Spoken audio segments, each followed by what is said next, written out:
What's going on, guys? How we doing out there today? I hope everyone's enjoying their holidays. It's Sunday afternoon. This is going to be the second time we're trying to record this because last night my internet was being a towel and it cut out for some random reason. I hate my Shit internet. happens. I tried to get the best internet possible, and it's 2024, but apparently, well, it's going to be 2024, and apparently, I was gonna even say the we're not best, 30 yet. yeah, 2024, we turned 30. We don't want to talk about that. apparently, even the best internet nowadays still lags for some weird reason. I don't know. Anyways, so we're going to be doing, this is episode 6. We're Yep. going to be doing Candyman 1992. One of my all-time favorites for many reasons. I got a lot to say about this. I dug pretty deep into the detail on this one because I found out a lot of things that I didn't actually know about this one, and there's some pretty cool facts about this movie. There's some facts that I also already knew. It's gonna be a long one. I'm pretty into this one. Like, I got right down into the detail. I'm going to start off by saying Candyman, the performance by Tony Todd is the most, after Robert Englund, I think it's the second most iconic. It's the most bone chilling of all time, all slashers, and it's definitely the second most iconic. Like, Doug Bradley did Pinhead very well. There's a couple others, like, In terms Tim. of, like, portrayal, the way Yeah. that someone portrays, Yes. like with like Mike Myers and Jason, like they're hiding behind a mask. So don't get me wrong, there's the people who are acting as them are still portraying them, but when it comes to Candyman, Hellraiser, Pennywise, they are still covered up by makeup and special effects or masks to an extent, though. It's their facial features, it's the acting. Yeah. There's more acting into it. Well, It's yeah, not because just they're body talking. language.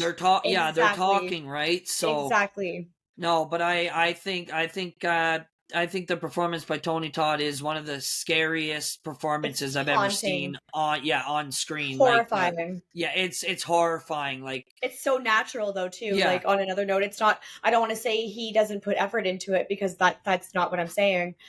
It's so natural that he doesn't have to put much effort into it. At least Yeah. he makes it seem that way. no, exactly. Yeah, well, that You too, know? right? Like, he's in. If you guys know anything, I hope you guys know stuff about horror movies. That's why you're listening, tuning in.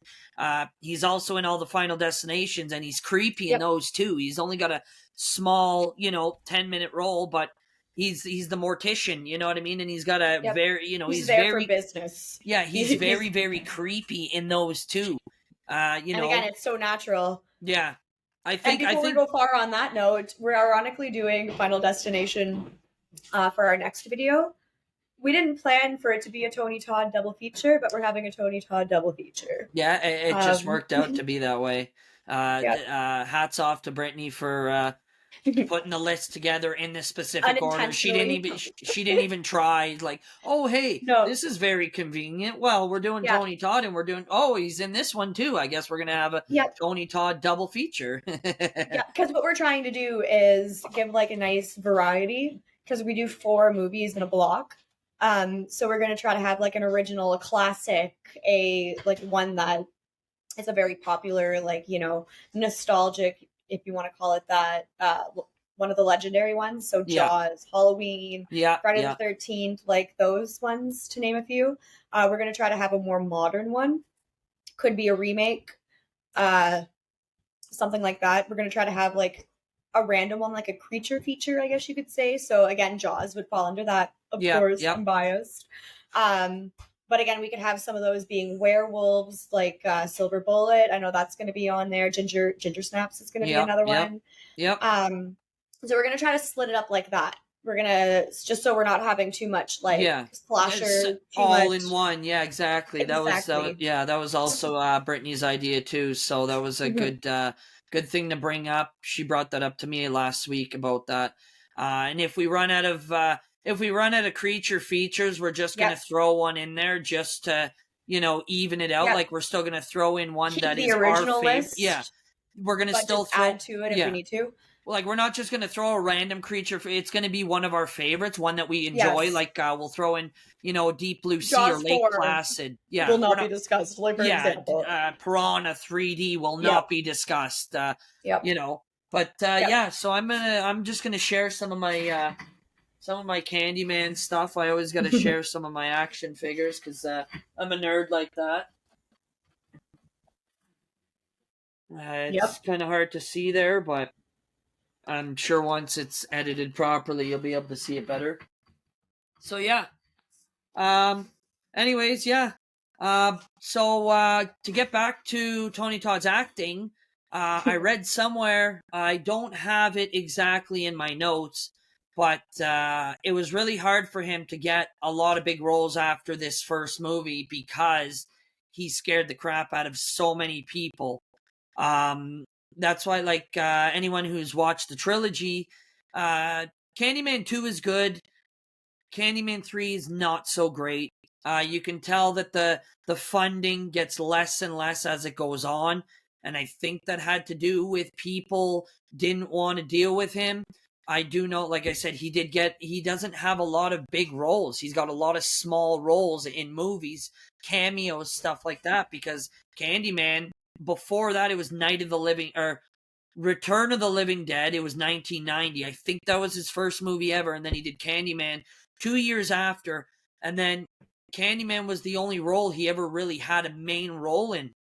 Yep. Other than he did the Hatchet series, which is that's a smaller, that's not a big budget Hollywood movie. Like Candyman kind of is, a little bit more, but Hatchet was not a. Candyman ended up with like a cult following. I think you could Yes, list it yeah, as that, right? Like a certain yeah. amount of movies, even some that I don't want to say don't deserve to have that certain following, but there's a lot of movies out there that have a cult following.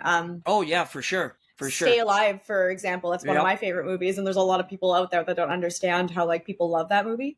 People love to hate it. It's an underrated gem. It's like 13 know, Ghosts. The remake of 13 Ghosts. exactly, For some reason, exactly. a lot of people love to hate that movie. And that's a Mhm. fantastic movie. The Yep. effects, the acting, like, I there's almost want nothing to wrong. say that Tony Todd's career and Matthew Lillard's career are almost very similar to an extent. The example I would have would be their portrayal, their acting in Candyman and Scream.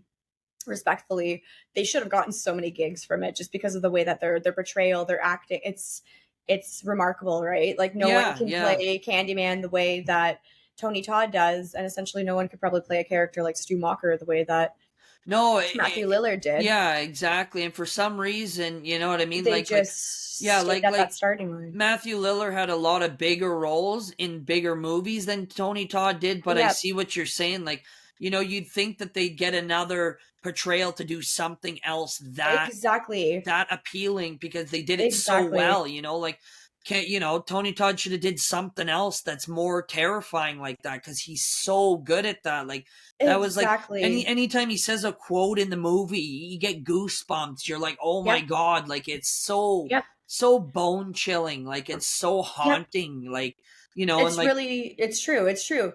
And for my example with Matthew Lillard, it's like what he was Shaggy in Scooby Doo, which don't get me wrong, that's awesome. I was a Scooby Doo stan, yeah, but yeah, I wanted to see the Stu Mocker in mentality. another movie. I wanted to see like Yeah, him like the being a crazy crazy, psycho. Yeah, yes, yeah, yeah, not the laughable guy that he is in Without a Paddle, where he's the more calm yeah, down, down to earth buddy yeah. out of the two, or the other one where he's Shaggy, like a recognizable character like that. I wanted to see the other side of Matthew Lillard, and Yeah, it's no. too bad that Hollywood didn't. I don't want to say take advantage because like no one should be taking advantage of, but like they didn't see that and go take it as far as they could. Yeah, no, I don't Whereas understand Tony why. Todd, that's another good example. Like if they would have even expanded on him in the Final Destination series, like he could have added more. There's a lot of things in the Final I love the Final Destination series, but there's a lot of things that they could have left out and even put Tony Todd in, and Yeah. it would have been. Well, It probably think would have about been. Think about it. Why would they use him to play a As death. mortician? You know what I mean? Because he's Exactly. so creepy. You know what I mean? And he does it Naturally. so he does it so Naturally. well. He does it. I I guess he agree. does it. I've never met the guy. I'd love to meet him at a horror Hmm. con. I'd love Hmm. to meet him. But Hmm. like just you know what I mean? It'd be amazing to meet him. Like, but I'm sure I think he's naturally like that. It's but yeah. So 100%. Um, it's to mention the other actor too, the one that just passed away, Andre Brocker. I probably really butchered his last name, unfortunately, but he would have been Captain Holt on Brooklyn Nine-Nine. So his oh portrayal yeah, on Brooklyn yeah, Nine-Nine, yeah. he's the stone-faced, like super serious, barely laughs or smiles. Like it just comes naturally. Like Yeah, yeah. him and Tony You're Todd, talking about the excuse me for saying this, the black guy there. You're talking about the yes. guy that played in Oh, the he was Mist. amazing. Yeah. Yeah, he Yeah, was in The Mist as well. yeah. Exactly. He was He was really good in the Mist. He was amazing. really good in the And Mist. again, that's another like straight shot, like stone cold. Yeah. Yeah, I don't know. It's the acting that certain people have, it's incredible. No, I That know, that and skill, they that should get natural bigger finesse. roles. They should get bigger Hmm. roles for that Hmm. specific style of acting, but they Hmm. don't, And it's like I said, like Yep. Tony Todd only got Candyman as his lead role, other than Return of the Living Dead in 1990. Yep. He did really well there, but he didn't play the haunting Yep. ghost. You know what I mean? That Candyman, and then he only had Candyman as the lead role in any other movie, Yep. like other than like I said, the Hatchet series. But the Hatchet series is a very very small cult following. It's not a Hmm. massive like Hmm. Candyman's got a cult following, but every single horror fan knows about Candyman. I feel like it's like there's certain movies that are in like the Halloween, like every Halloween certain movies play on cable television every Halloween, like you watch certain movies. I feel like Candyman's in Oh that yeah, bracket. oh Like yeah, it would be yeah, like a Halloween season movie. yeah, oh yeah, yeah, for sure, definitely. Okay, I don't know. Is there anything else, or you want me to take it away with the recap? Give her shit. Alrighty. Okay, so this is credited from IMDb. Hmm. Candyman is a 1992 American gothic supernatural horror film, written and directed by Bernard Ross and starring Virginia Madsen, Tony Todd, Xander Berkeley, Cassie Lemons, and Vanessa E. Williams. Based on Clive Barker's short story, The Forbidden, the film follows a Chicago graduate student completing a thesis on urban legends and folklore, which leads her to the legend of the Candyman, the ghost of an African American artist and the son of a slave who was murdered in the late 19th century for his relationship with the daughter of a wealthy white woman. So, now, I'm going to go on to some facts here before we get started anymore. The reason for the name Candyman, Barker's short story, of course, gives the first explanation of the boogeyman's nickname. The reason for his name being Candyman is because the one recurring detail in every encounter witnesses have ever had with him is that he smells like candy floss, more commonly known as cotton candy. So, yeah. So, Or at least he smells better than like some horror villains probably do. yeah, I'm sure like Jason Jason, I probably would doesn't want to smell know what so he good too. smells like. That's funny because that's Dead what I said corpse. too. Well, Like, after parts, after part 6, but like, even 2, 3, and 4, like at least he goes in the water, so he probably gets rinsed off, but he probably still smells like a woods fucking inhabiting Whereas at whatever. least Candyman smells like cotton candy. Yeah, yeah, candy. Yeah, exactly. That'd be like, what's that smell? That smells great. But Which is weird because you'd think he'd smell like honey. Like just yeah, because you do, eh? Yeah, yeah. like No, I know. It's no. Maybe yeah, I don't know. All right, so it opens up with the credits and the famous Candyman theme. This movie also had a really good score. I love the Candyman the Candyman theme, like I do have to every agree, it was pretty creepy. yeah, The the organs, piano, yeah, the yeah. piano. It was I love the score of the Candyman. This Candyman score is amazing. Um, Then we get this creepy voice. It's Candyman narrating over the swarm of bees. So the credits roll up. You get the music or whatever. And then I don't like bees, so I'm already creeped out because of the amount of bees oh on yeah, they screen. cover the whole TV screen. No matter how big Yeah. the TV is, they cover the whole TV screen. Yeah, and it's Candyman narrating over the swarm of bees. Mhm. He says, they will say that I have shed innocent blood. What's blood for if not for shedding? With my hook for a hand, I will split you from your groin to your gullet. Uh, really, really bone chilling. Mhm. Um, then yeah, so then we see the city of Chicago, as it must be a massive swarm of bees flying over it. Like you see the city, and then you kind of see like a shadow come up and over it, but you can hear the noises of like things flying. So Because it's mosquitoes do to our town in the yeah, springtime. yeah, exactly, yeah, yeah, Literally, the snow is gone and they just venture yeah. on in. It's definitely it's a massive swarm of bees. Uh, Yeah, so it's flying over the city of Chicago, and then we get this voice again. I came for you, and as he says, "I came for you," you see a face kind of drift from the back, and it changes to a different scene. And it's Helen, played by Virginia Madsen, and she's having a smoke. Yeah, how the times were tough back then. She was Yep. having a smoke in a classroom, listening to someone tell a story about someone she knew that had an unfortunate interaction with Candyman. I'm not going to go into too much detail about the story because I got a lot already written down. Um, yeah, so the person that so there's the girl's telling the story, and it's a girl and a guy, and the guy is his name's Billy in the movie, but it's Ted Raimi, the actor. If anyone's familiar with the Raimi name, it's Sam Raimi's brother. He also did, he was he's a good director in a lot of genres. He did the original Spider Mans. He did the original Evil Dead's. He did Drag Me to Hell. Ted Raimi's got a lot of cameos in a lot of horror movies. He's also got a cameo in Clive Barker's The Midnight Meat Train, which is also another good movie. The CGI blood's kind of corny, but it features Leslie Bibb, Bradley Cooper, and Vinnie Jones. If anyone is listening, well, whoever's listening and tuning in, check out that movie. That's also Clive Barker. That's another. It's a good movie. The CGI blood looks funny, but it's a pretty decent movie. Um, yeah, so then after we meet Billy and his girlfriend, we then learn that if you say Candyman's name 5 times in the mirror, he will appear. Then after a few minutes of Helen listening to this story, she leaves and then walks into another classroom where we meet her best friend Bernadette Walsh. She's played by Cassie Lemons, who is also having a conversation with another student about murders in the city. So she sits down, she's listening. We meet Bernadette. They talk for a few minutes after.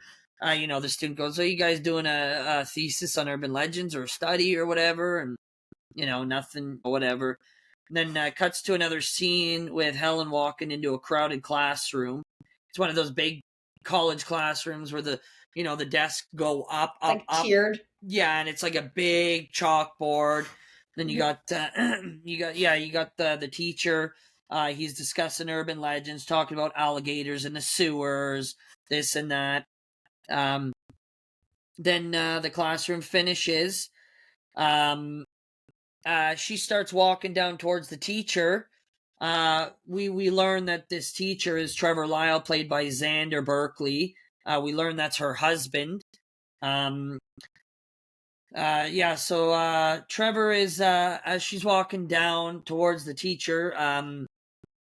Trevor's talking. The students leave, and there's a couple students. I think there's about 4 or 5 that stay after class to talk to him for a few minutes. He's still discussing urban legends with them. Trevor introduces the students to Helen as she walks down. Oh, my lovely wife. This person. This is my wife. Whatever. She introduces, and then one girl shakes her hand. Her name's Stacy.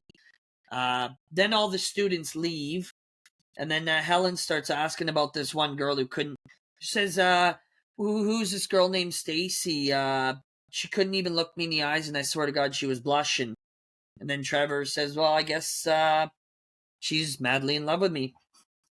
And then so Helen starts asking Trevor, you promised you wouldn't do urban legend lecture until after second semester because you knew Bernadette and I were gathering information from the freshmen for our thesis.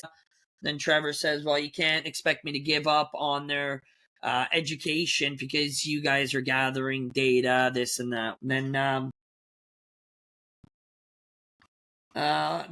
then we get Helen in a classroom. Cuts to another scene after they have a quick conversation. And then we get to Helen typing on a desktop computer. How the times have changed. She's typing on the desktop computer about a story about the story. Yeah, so the story she was being told at the beginning from this other student talking about Billy, whatever. Well, then when she's typing on the desktop computer, we see, she's typing, okay, Billy looked in the mirror, said his name 5 times. So she's typing about that story she was just told on the desktop computer. And then a janitor walks in and realizes she's writing about Candyman. And then Helen goes, oh, yes, you've heard of him? And she's like, yeah. She starts talking about someone she also knows about Candyman. She says, my friend knew, about, some lady. And then she says, she starts talking about a girl that was calling the cops because someone was trying to break in through the bathroom mirror. So then Helen then asks to speak to her friend, and the janitor gets her friend to come in the classroom. Her friend then explains a story that she knows about a woman named Ruthie Jean getting killed with a hook. Trying to, or the girl calling the police, stating, oh, there's someone trying to break through the mirror in the bathroom. Now, we're going to revisit this story later because this story is based on a real-life murder that happened in 1987 in Chicago. A lady was called the cops saying someone was trying to break through the medicine cabinet in her bathroom. We're going to revisit that later because that's one thing I had no idea that was actually real. So this is actually a real fact. So I got the whole story. We're going to revisit that after. But, yeah, so, and then she says, are you sure this is true? She says, yeah, I remember reading it in the paper. So then we get, so then whatever, she tells the story. Yeah, I remember reading it in the paper, whatever. And then it cuts to, then we get, it cuts to a scene. We get Helen in the library reading articles in the paper about the story the janitor's friend was telling her about Ruthie Jean. Then we get Bernadette and Helen having a glass of wine, reading the papers in Helen's apartment, discussing about the building she's living in and how it was built for a housing project. She opens her blinds in the living room to show her the city and then starts explaining things about the building. Then she takes her in the washroom and pops out her medicine cabinet to show her there's no wall behind it. It's another apartment. It's just a medicine cabinet separating my apartment from the other apartment. Then they... Which, like, red flag. Yeah, that's oh yeah, that's creepy. There's no wall behind the medicine cabinet. It's just another apartment. Like, all right, that's, yeah. Time to go. Yeah, that's a little creepy. Then they put the medicine cabinet back up. They kind of give that look like, should we, so they put the medicine cabinet back up and they look in the mirror. And, they start saying his name in the mirror. They say it 4 times. And then Bernadette looks at her. They say it 4 times. Bernadette looks at her and then kind of looks back. And then Helen says it the last time by herself. Bernadette doesn't say it the 5th time. Then they leave the bathroom. She's like, oh, you chicken, you're supposed to say it with me, whatever. And as they leave the bathroom, the camera kind of zooms out, staring at the mirror with I think it was a piano tone, one of the Candyman, famous themes. Then so it leaves the mirror, this cool techniques that they did in the early 70s, 80s, and 90s with the camera angles and stuff. Leaves it backs up from the mirror, and then it kind of just goes off and zooms into a bedroom. And then Helen is sleeping on the bed. Then we get a little jump scare. Someone jumps in the Maybe after she potentially just summoned. Yeah. Like, Yeah, you think it was perfect timing, right? You're like, okay, it zooms from the mirror with the music, and then all of a sudden it turns and it's got her in the bedroom, and then all of a sudden someone jumps out of nowhere. It's like, okay, she summoned someone. Like, what the, exactly. And then we discover it's her husband, Trevor. He's joking. He tried to, good little jump scare, scared her, and he's hammered. He's like, oh, I'm hammered. Absolutely not. That's all I gotta say. Absolutely not. Yeah. Absolutely not. Eh? Not gonna happen. Yeah, not gonna happen. And then we get a bird's eye view of a car driving down the hallway. Driving down the highway. It's a bird's eye view of a car, and it's Bernadette and Helen, and they're on their way to a place called Cabrini Green, which is also another place in real life in Chicago. So they're going to check out the place that they were reading in the newspapers. That's the place that they read about some of the murders, this and that. Yeah, so where they heard most of the Candyman stories, the place called Cabrini Green. Obviously, it's a dangerous place because you can see when they pull up, there's gangs, there's hoodlums hanging outside the building. Oh, sorry. Before I say that, I back up a bit. We got them in their car, and Bernadette is she has her purse. This is where it's obviously a dangerous place because she's got pepper spray. She's going through her purse, packing, making sure she's got pepper spray, making sure she's got this and that. They start arguing, talking about, what they're going to be doing, packing, getting ready in the car for where they're going to be going. Obviously, it's a dangerous place because the way they're acting, the way they're getting prepared. Yeah, they start discussing about the gangs holding the place hostage, and that maybe it's all a rumor, and Helen really wants to do this, so they start arguing. So she's like, let's turn around, let's just go back and we'll write another boring thesis, and we won't have any information, no facts, no pictures, whatever. So they pull up, and you can tell, like I said, there's a bunch of gang members hanging outside the building. So they both start, they get out of the car.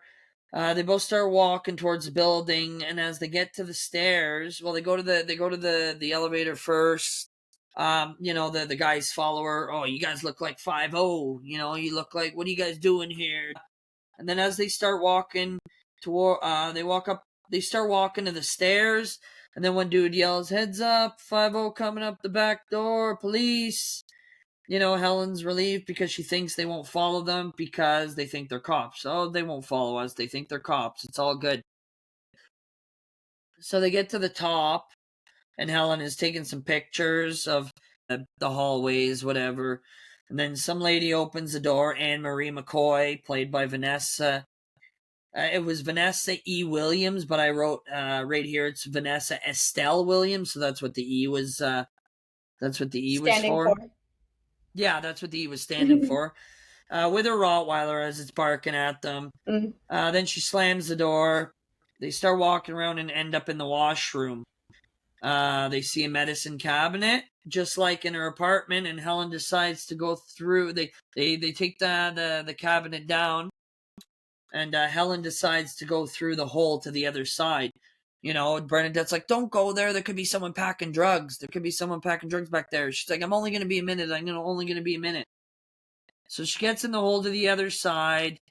And there's a couple holes. There's not just one. There's one hole. Then she walks a bit. There's another hole. She walks. There's another hole.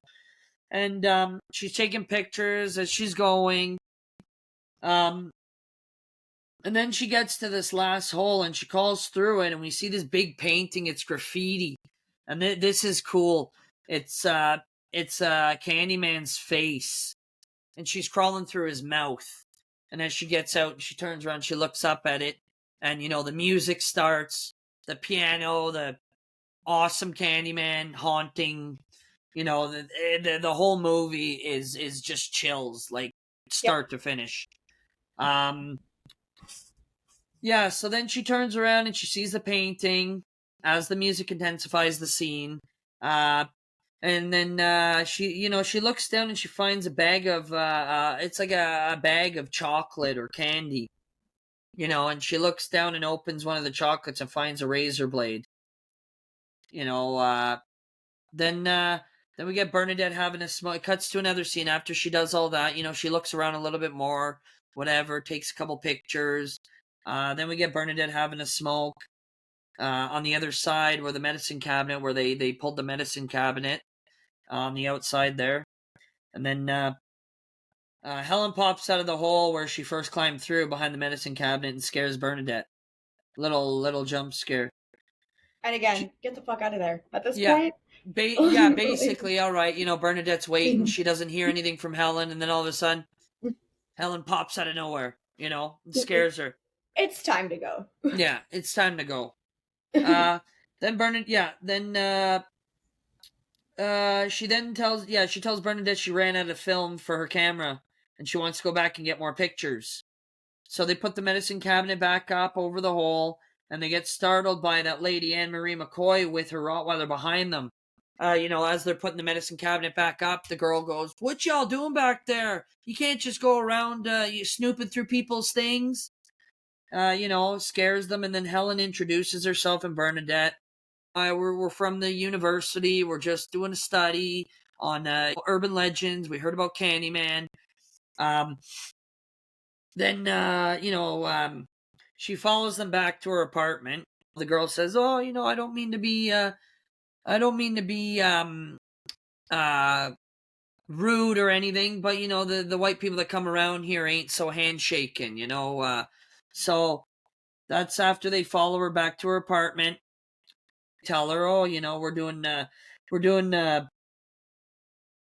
sorry, one sec here. Yeah, we're doing a study on Ruthie Jean." And then we learn Anne-Marie McCoy has a little baby boy named Anthony. She's like, "Oh, my baby." He starts crying. She picks him up. Then Anne-Marie McCoy starts talking about that murder that they read in the paper. Ruthie Jean. Apparently it's... Yeah, okay, so here I wrote... In 1987, Ruthie Mae McCoy. So check that out. So Anne-Marie McCoy is the girl's name in the movie, and the real life girl's name that got the murder done is Ruthie Mae McCoy, and they named her Ruthie Jean in the movie. In 1987, Ruthie Mae McCoy was found murdered inside her Chicago apartment after telling police that someone was trying to break in through her bathroom mirror.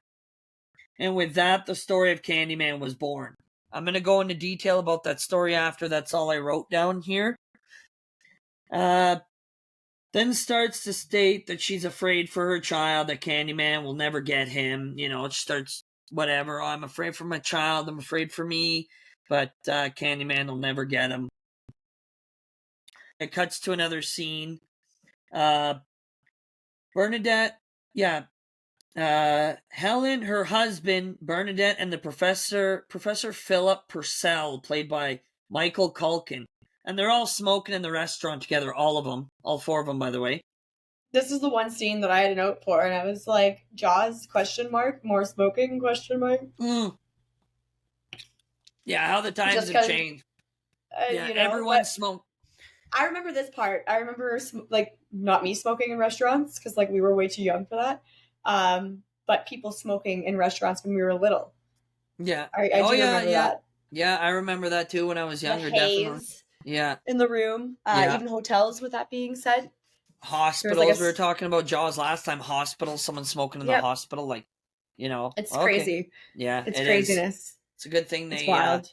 It's a good thing. Well, it took forever for them to finally realize. I don't know how long smoking's been out, but smoking's been out for a long time, and they, you know, A very long time. it took them that long to realize, well, maybe we shouldn't be smoking. You know, now everyone's But got in designated reality, smoking areas, and when I'm watching TV or a movie and they are doing something from the 70s, the 80s, the 60s, even before that, and they don't feature smoking, I'm like, like that's not really realistic because there no, was a lot of no, yeah, smoking good point on that. happening Yeah, when you're back then. watching older stuff, you know, and they don't, you know, Yep, like we were talking about. I can't remember. I think it was yesterday when we were trying to do this. We were talking about yep, like how realistic horror movies are. I find like a lot of people yep, say real horror movies aren't realistic. I think horror movies are more realistic than any other kind of movie other than comedies.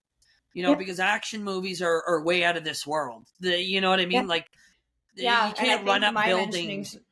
Sorry? exactly, and it was like the drive, like a lot of the time, like we said for the reincarnation part, not the resurrection part of it. It's a Yeah. little bit like that's where we get a Yeah. little bit veering off Yeah, the like realistic Jason part of coming it. back, or you know, like Michael getting shot 7 times and getting up. Like, Exactly, but their background of like being a little boy and that happened, like okay, I guess that could happen. So it is essentially realistic. yeah, And we compared it to the Fast and Furious franchise, where like essentially the first three, you or could say like realistic. Yeah, and then that's after that, it's realistic. all yeah, like flying space Flying through cars. buildings, Like, no, exactly, you know what I mean? Like, a lot of people exactly. say horror movies aren't realistic, but they're probably the second Yep, most.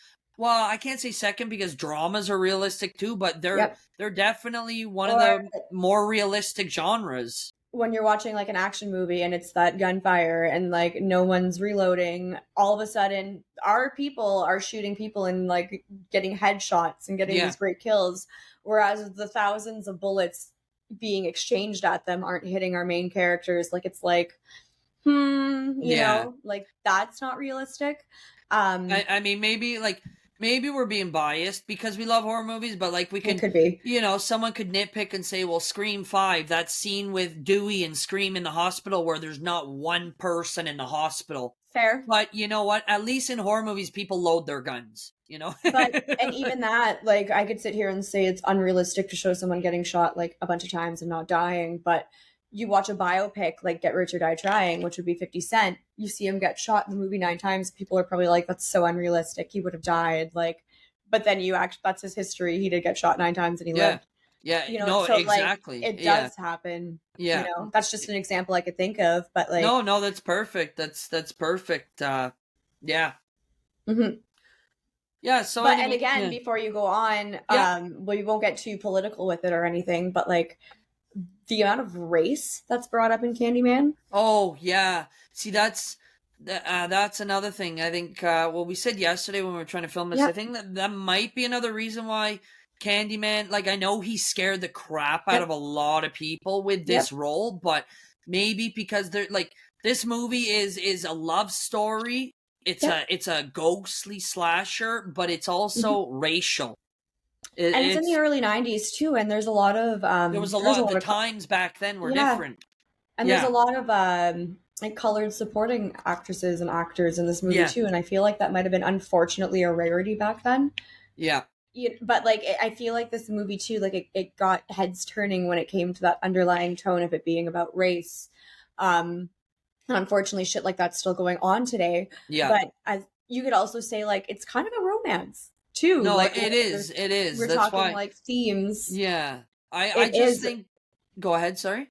no. That's all I was gonna say. Is like it is very like I don't want to say like romantic. Like it's not like your typical Notebook story or anything. But like it does have Yeah. those the I drive, think. and we're gonna Yeah. get to it. But the Yeah. drive, like I said about Mike Myers, like it's realistic that someone like that would be driven Yeah.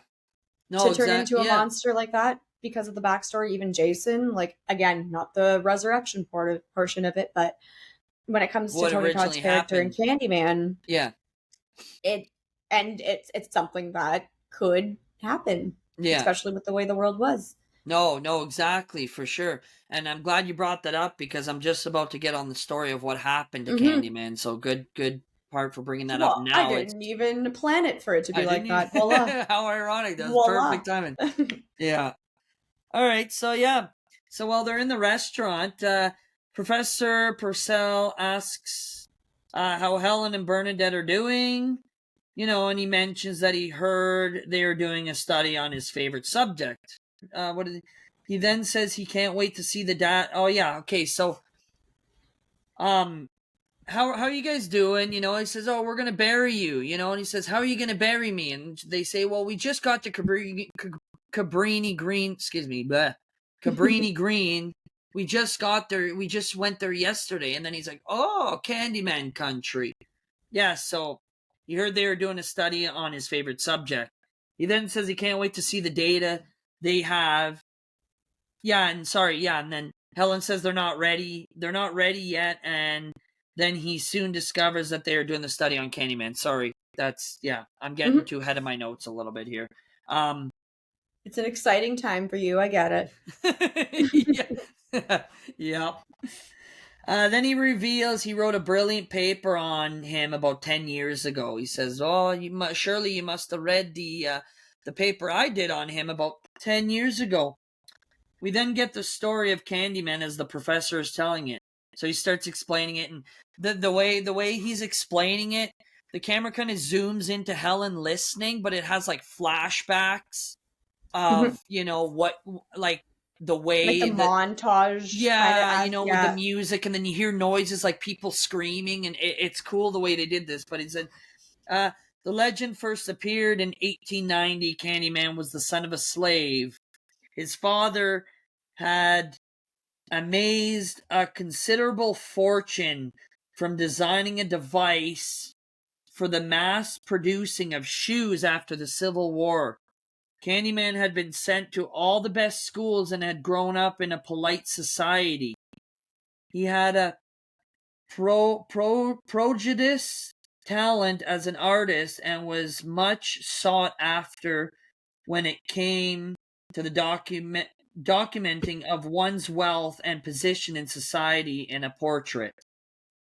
Well, it was in this latter capacity that he was commissioned by a wealthy landowner to capture his daughter's virtual beauty. Well, of course, they fell deeply in love and she became pregnant. Poor Candyman. Her father executed a terrible revenge. He paid a pack of brutal hooligans to do the deed.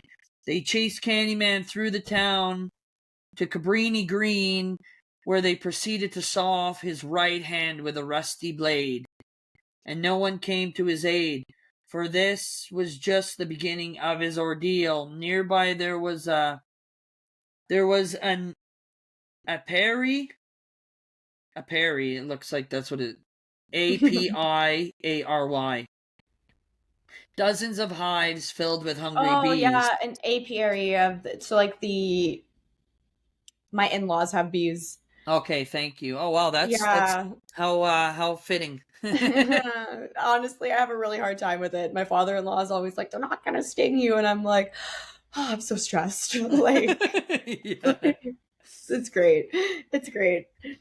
They smashed the hive and stole the honeycomb and smeared it over his prone naked body. Candyman was stung to death by the bees. They burnt his body on a giant pyre and then scattered his ashes over Cabrini Green. That's what happened to Candyman. Doesn't sound like a very... Why does he smell like cotton candy and not honey? I asked. That's what you were saying. Candy floss. I'm not sure. You know what though? So in the story, Clive Barker's short story, The Forbidden, that's probably where he smells like cotton candy, which is what he said in the, when I read at the beginning. Oh, okay. In the short story, he smells like cotton candy, but in this, they don't. He smells like honey. Yeah, it just to symbolize how he got the name Candyman is, he smelled like candy floss, and that's where the name came from. That's what I read when, Clive Barker's short story, The Forbidden. That's what it said. So I'm gonna choose to believe that Tony Todd smells like honey. That's how I'm forever gonna see him. Which smells pretty good if you ask me. Exactly. Or cotton candy. They both smell very, they do. Very good. They do. So then we get a shot of Helen back in the building where she was before taking those photos. She's also taking more photos again of the Have we graffiti. met Candyman yet in the movie? No, Okay. nope, Got it. not yet. Okay. It's actually his introduce, like the way they introduce them. I love the way they introduced them in this. Like the way we're gonna get to it there soon. I was gonna say, I feel like we haven't met the man yet, like the legend himself, and we're already this far into it. Yeah, no, not yet, not yet. Like I said, it's character driven. The 70s, 80s, and 90s. There's a lot of dialogue and a lot of pointless scenes, but they're not pointless scenes because you learn the characters. Movies and I now feel like don't if you're do gonna that. do an urban legend-esque movie, you can't just be like, here he is. So you're right, because Yeah, you gotta go about the story, the legend, the stories that people are hearing about him. No, you're right. Yeah, absolutely. The movie, like I love the movie. Like I've watched this movie 300 times. I watch it. I'll still watch it. It's a comfort movie, as every other comfort movie that we're going to be talking about. I have thousands of comfort movies that I just watch over and over because I just get my own little world, and it's just like my heaven, Absolutely. I'm weird. We're both weird. We love horror movies. You love movies. I love movies, but I breathe horror movies. I live and breathe horror movies as well as you do, which is why we're doing this podcast. I enjoy good 100%. comedy, and I like my drama movies. I love my mobster movies. I love a good action movie. Not so much the new ones. I'm a fan of the old school action movies, Terminator 2, the Rockies, the old school action movies that are awesome, that are realistic, not Fast 9,000. No. I like me a war movie. I like me a good war movie myself. You like war movies, yeah? I love war movies. Me and Jeff have probably seen every war movie that has came out since we started dating in theaters together. Oh, that's cool. Yeah, usually the first night they come out too. I don't know. It's always been I just love like history. I'm a big history buff. Yeah. I had a good grade in history when I was in history. I was a peer tutor even in history because I did were so you? good. Nice. Yeah. Oh, shit. Yeah, I did like the grade 9s when we were in 11. I'm trying to remember. Was it Ferguson? 12? Was Ferguson history? Miss Ferguson. I feel like she was. My history teacher would have. The other blonde. Bannister was my teacher for history. Bannister was geography for me. Geography. Yes. You're right. I think we were in the same class. Yeah, we usually were. Yeah, we were always in the same classes. Yes. You, me, Kendra was in a lot of our classes. Like me and Kendra had a lot of classes together, even like science, math. Yeah. I'm trying to think when I did peer tutoring, it was for Mr. Ostrander, but I don't think he taught us history. It was actually funny because when we were in high school, me and Matt Doe, Richard, we'd go around and we'd ask each other, what classes are you in? Because we didn't even care. We just tried to be in the same class. Because we were all in elementary school together. So when we just tried to all be in the same classes. When you could pick your classes, let's all be in this class. Like it was, and then there was some classes we landed, like me and Tyler Goudreau were talking about this when I was working for Consbeck. Me and Tyler Goudreau, we landed a class with Miss Simpson. There was me, there was Zach Frappier, there was Mitchell Boyce. I was in my class, and I'm pretty sure Tyler got kicked out of class for eating like Fruit Loops or something. Yeah. All clowns. It was like by the girls' bathroom in high school. Yes. I was in that freaking class with you. Oh my god, it was. I miss high school. Not the movie reference, but we were all a bunch of little hellraisers, and we would literally just poke the bear, poke buttons all the time. I know I miss high school too, but we were in a lot of classes together. Yeah, it was good times, man. I miss high school a lot. Honestly, same. Yeah. Same. I'd go back in a heartbeat. Same. Yeah. Same. All right. But that's because we're nostalgic people. Yeah, no, exactly. That's exactly probably why. Definitely. That's exactly what it is. But no, I remember all those classes, and like we were with a lot of the funner people. Yeah. Like our classes were goddamn riots. I don't want to say we were bad because like we weren't really that bad, but like we weren't that good either. No, we weren't bad, but we weren't good. We were like mediocre in the middle. Yeah. Exactly. But I feel like those teachers probably remember us because it's almost like a dog, right? A good Yeah. dog is like a really good dog, but like Yeah. you always remember the bad ones, like the Yeah. mischievous Yep. ones. Yeah. The It's funny because um I learned, just working in the last 3 years that I've worked, I've had like 7 different jobs. I've worked for 7 different companies, and like a buddy told me, he's a really good friend of mine still. He said, he said, no matter how many good things you do, if you do one bad thing, you'll be remembered that forever.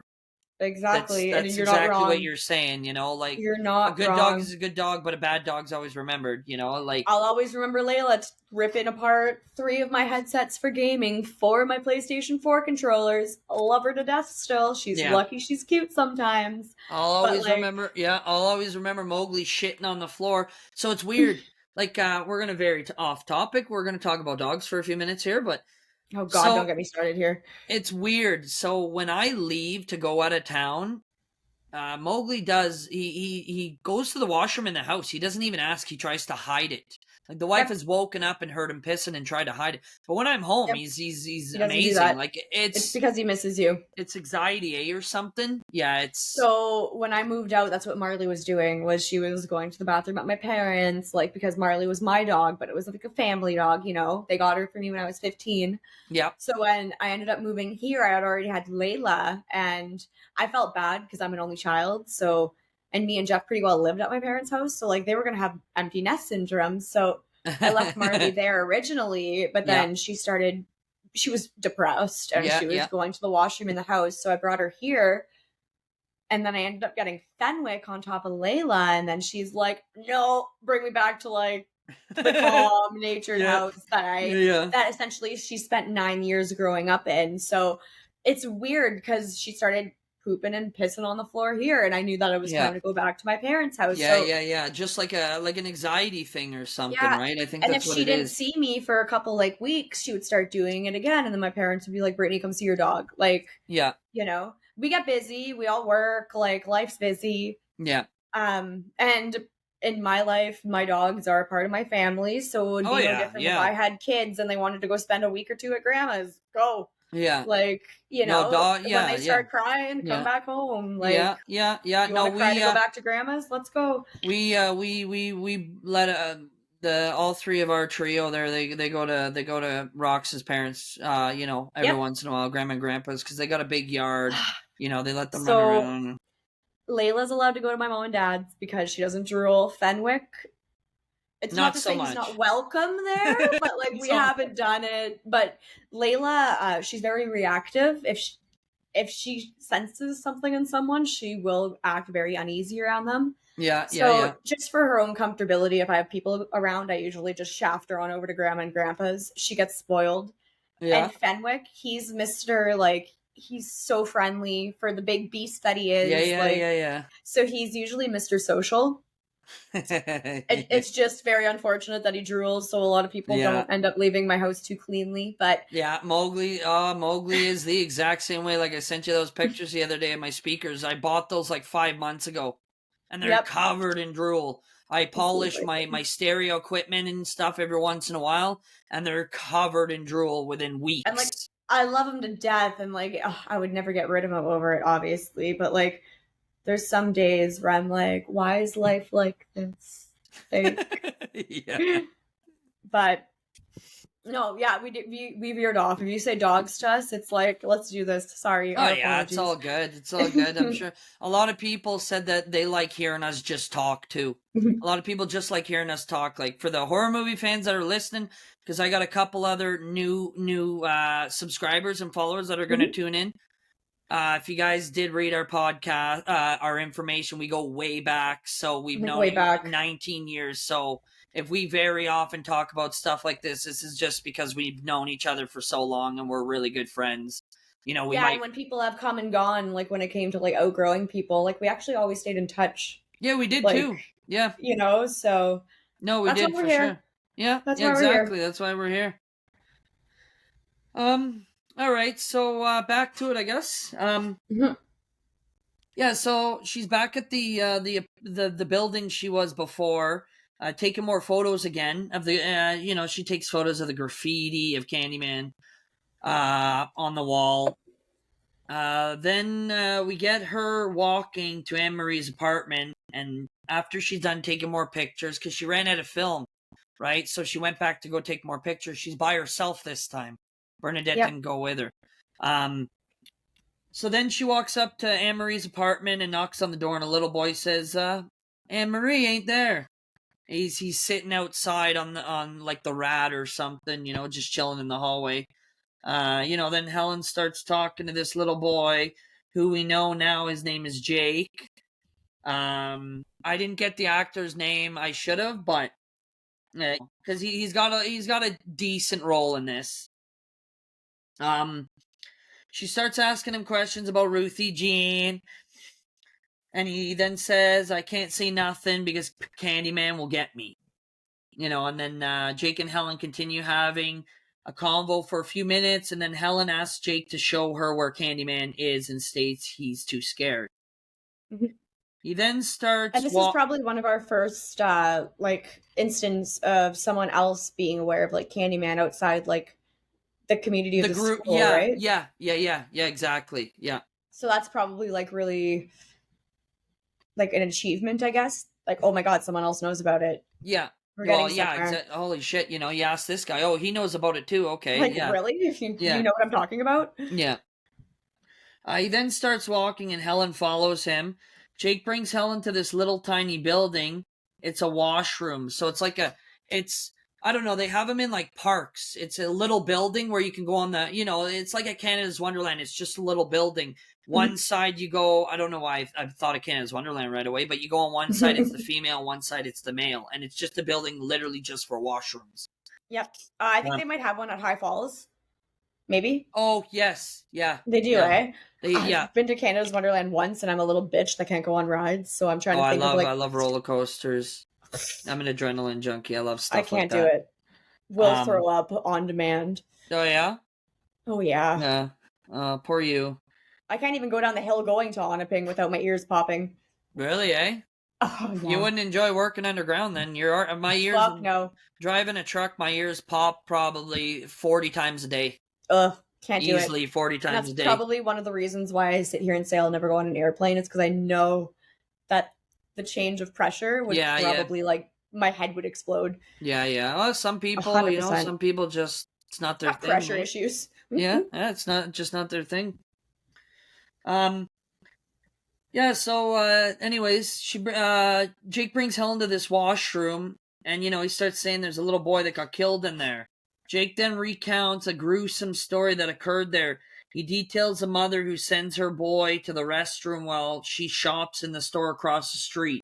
Shortly after, his piercing screams can be heard, and one brave man ventures inside to check on the boy. Seconds later, he runs back out. His hair instantly turned white from fear. It's here that the scene cuts from Jake's soul storytelling to the gruesome aftermath. The camera pans across a blood-splattering bathroom. A boy wailing on the floor for his mother while clutching his bloodied crotch. Then to a toilet smeared and doused in more of his blood. They found it floating in the toilet, Jake says.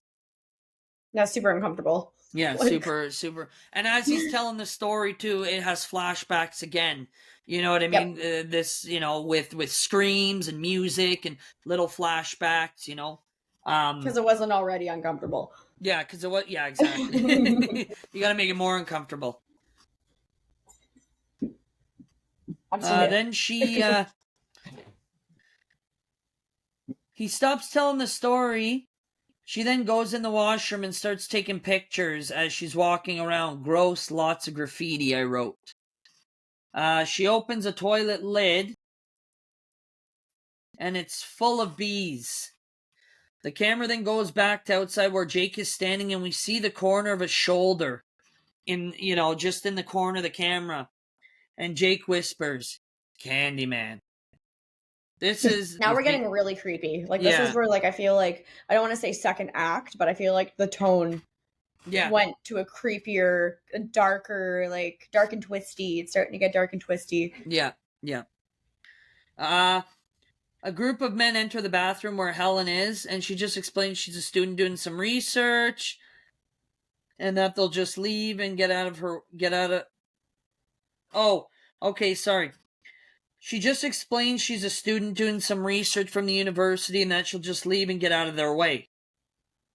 Some guy pulls a hook out, and the other men grab her, and the guy with the hook says, "I hear you're looking for Candyman, bitch. Well, you found him." So the men are holding her. She's like, "Let me go. My colleagues know where I'm at. This isn't smart. They're expecting me back." And he walks up, and he says, "I hear you're looking for Candyman, bitch. Well, you found him." And then he hits her on the side of the head with the hook. The camera then cuts to the men leaving the bathroom, and Jake runs towards the bathroom and finds Helen laying on the floor as the music intensifies. We then get a bunch of guys standing in front of a white wall, repeating the line. She's obviously at the police station at this point.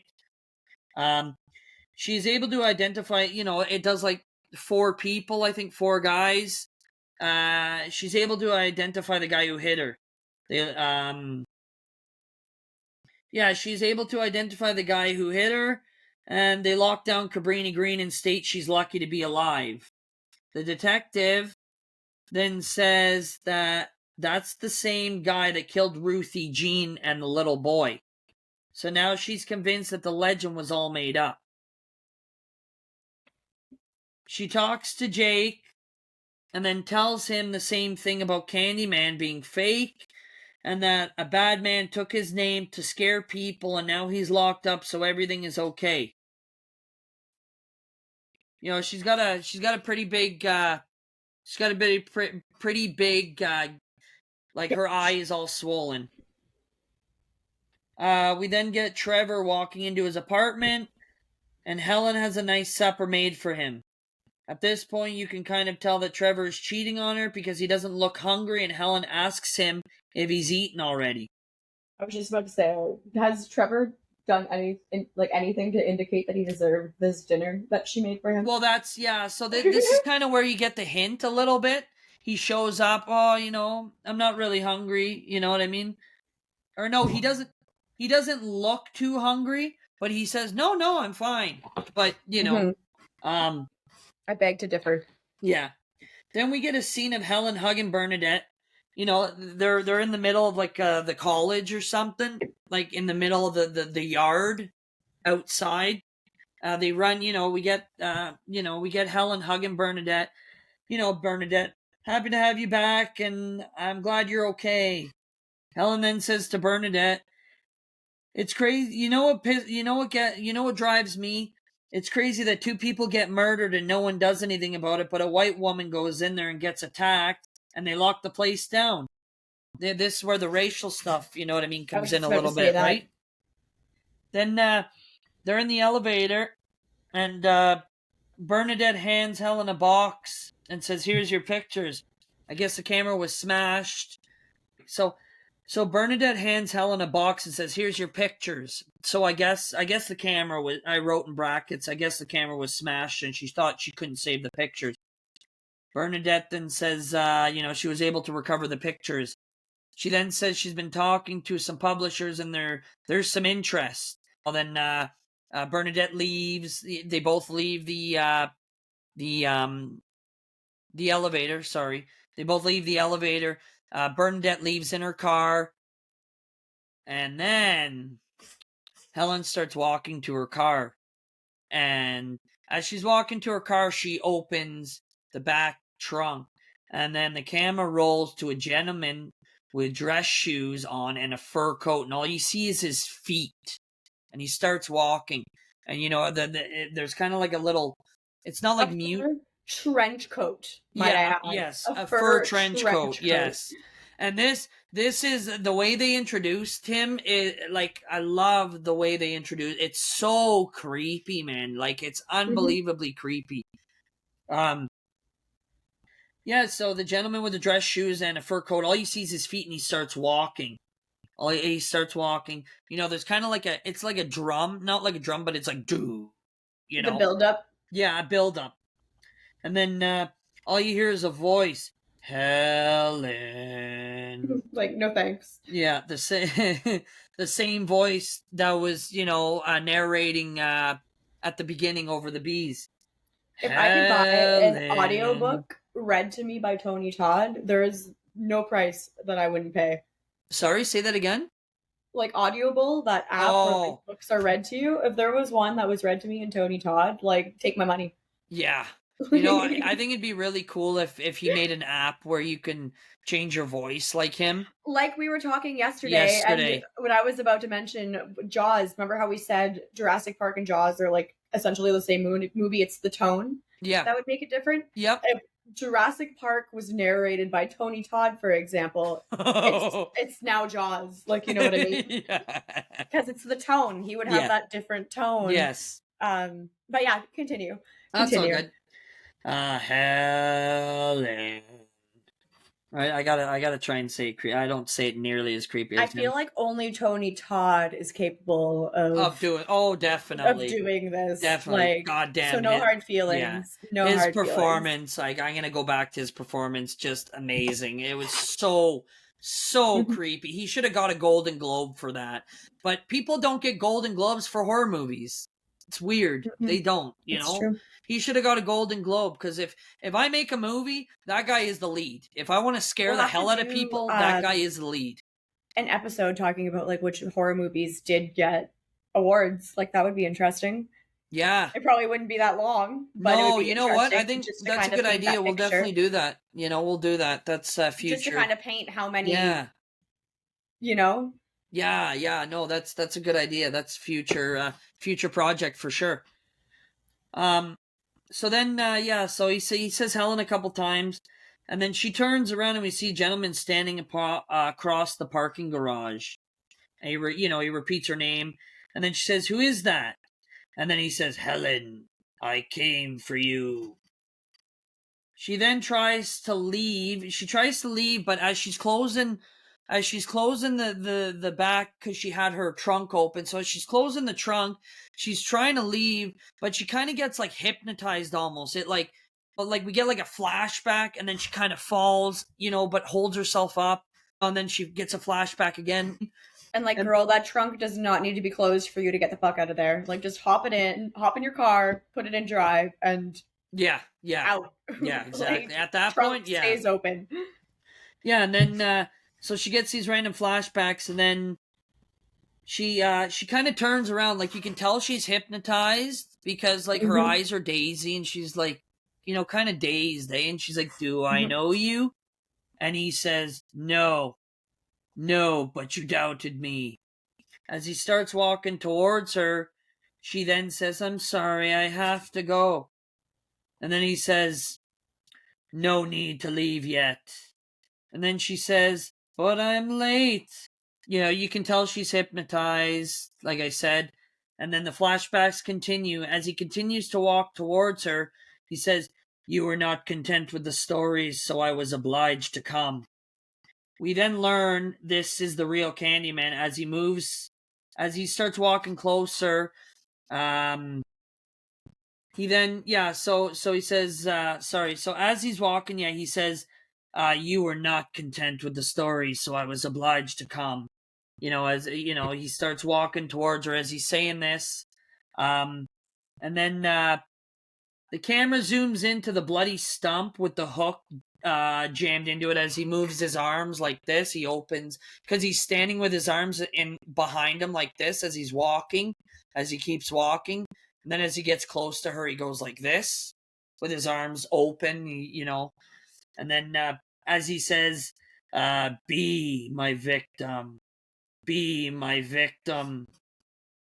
I am the writing on the wall, the whisper in the classroom. Without these things, I am nothing. So now I must shed innocent blood. Come with me." Very, very famous line. Like, it's like, we need a bigger boat. You know what I mean? Yep. It's along the same lines, or what was the famous one in Halloween we were talking about? There's a couple. Well, there's the quote that Donald Pleasance says, "I met him at 6 years old. Yep. Blank eyes. There was nothing, just black. Yep. It's very famous.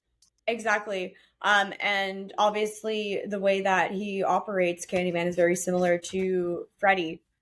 It's off fear, like Yes. the fear of Yeah. the No. community is Thank what you. keeps Yes. them Thank you for alive. bringing that up. That's awesome. Thank you for bringing that up. Got you. Yeah. That's why we make good partners. No, it's so they'll start killing to scare everyone into. it's the fear that brings them out. Yeah, because that's awesome. Glad you brought that up. Because Freddy and Freddy versus Jason, I had to bring Jason back because the kids wouldn't believe in me anymore. Exactly. You know what I mean? So in order to spread fear, to give them their powers, they got to be scared. Yep. They build off scare, right? Yep. As he's saying this, we get the screen covered with a swarm of bees.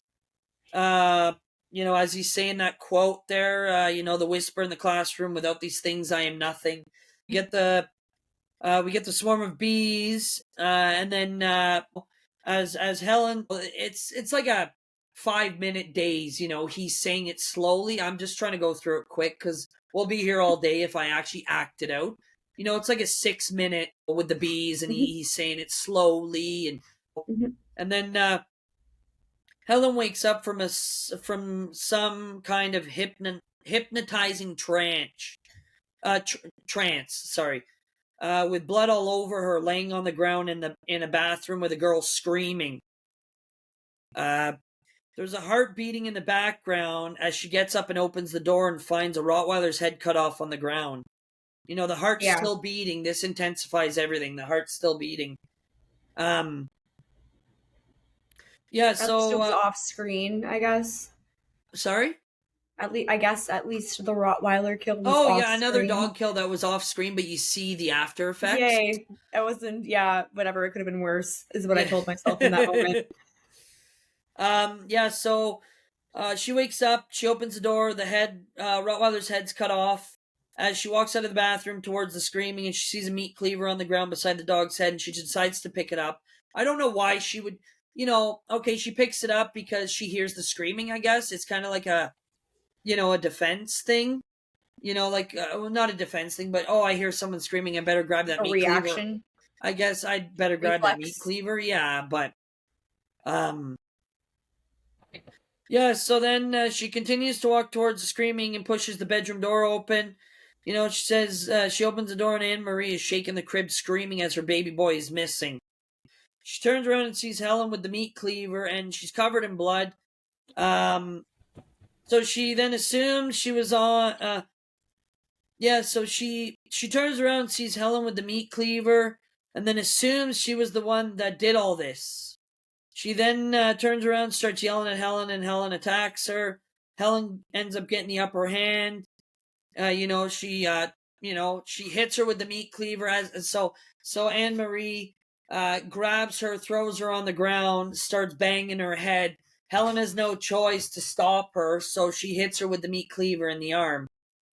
Then she gets the upper hand. She gets on top of her, holds the meat cleaver up. Stop! And as you're hearing this, you can hear cops banging on the door. They break down the door, and Helen is on top of Anne-Marie with the meat cleaver raised. It looks bad. The cops take Helen out of the apartment and arrest her. As Helen is sitting at the table having a smoke in the police station, again, police station, the detective that she originally seen when she was rescued the first time comes in and tells her she's under arrest. The tables have turned this time. He tells her what she did and makes it quite clear, that she's under arrest. This is what happened. You attacked the dog. You attacked Helen after you killed the dog. This and that. After Helen has this meeting with the detective, she states she would like to make a phone call. We then get a scene of her apartment with no one home as the phone is ringing. Helen leaves a voicemail on the answering machine. She then realizes it's 3 a.m. because she asks the detective that brings her to go make a phone call. She discovers it's 3 a.m. So she's making a phone call at her apartment. This is where you're like, okay, her husband's not home. It's 3 a.m. and she's making a phone call. He's gone somewhere. Yeah, What's happening? yeah, he's gone somewhere, right? Mhm. We then get a flashback scene of a baby. It's obviously Anthony, somewhere laying in his blanket awake while Anne Marie is crying at her apartment. In the background, she's crying. We hear her crying, but we see baby Anthony in this. It looks like the building, Cabrini Green, in the abandoned building. Um, yeah. Then we get Helen in her cell the next morning as Trevor comes to bail her out. As she's about to leave the police station, of course, it's crowded with news reporters. Trevor covers her head and they walk out. Then we get a scene with Trevor and Helen sitting in their apartment watching the news. It's Helen's case. So, like, as they're leaving the police station, Trevor covers her head, but then it zooms to another scene where she's on the TV. So that scene where he covers her head and they're walking out of the police station. Well, now that's on the news what they're watching. And her lawyer is present as well with them. Helen then asks her lawyer and Trevor if they believe she did it. Trevor says, "No, of course we know you didn't do it." She then explains that because her lawyer asks, can you explain what happened? She says I blacked out and I woke up and there was blood everywhere. So they have a little conversation about her case. They're shooting for murder one. They think they'll find the baby. Then we get a scene of Helen in the bathtub and Trevor goes to see her as she asks him, where was he last night? Because we got that scene where she was calling and he wasn't there. There was no one in the apartment.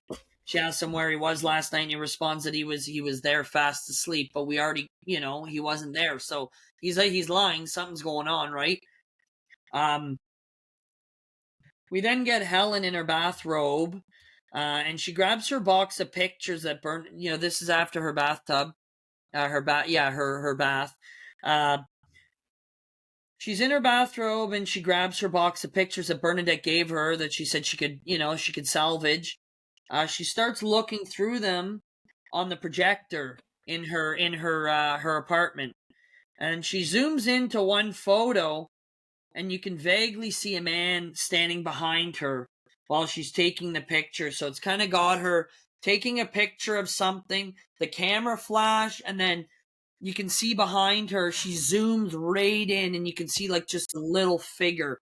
You can't see a face or anything. You just see a little shape of a figure standing behind her.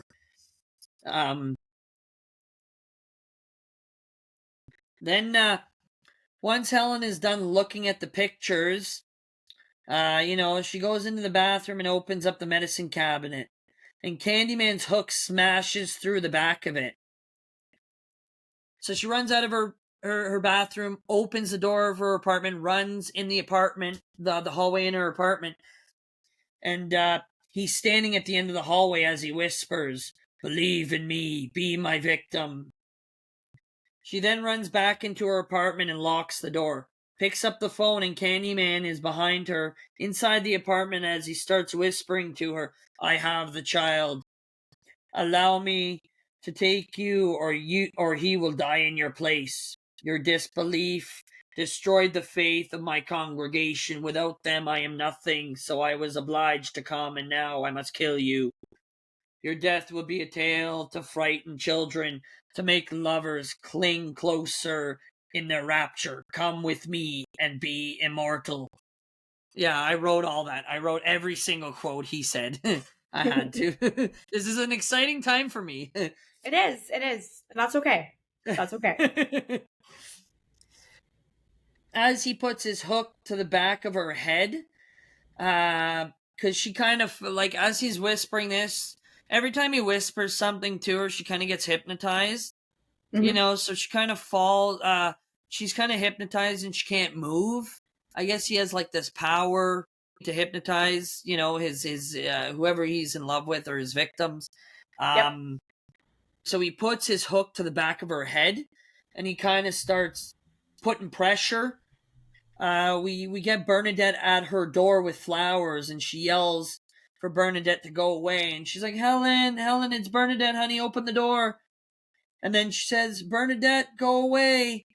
And then she gets worried, and then she opens the door and sees Candyman standing right there as her face drops. She opens the door, she goes into the apartment, the door slams shut, and all you see is her, the camera zooms to her face, and all you see is her face, drop, and then it turns to Candyman. And then, this is the only off-screen kill in this movie. It's a bunch of screaming and noises from Candyman. He's grunting. She's, just screaming at the top of her lungs. It's about a two minute, I think it's about a minute and a half of screaming off screen. It's like it zooms into, I think, the building at Cabrini Green. I think it's like a shot of just the abandoned building, inside the abandoned building while this is happening.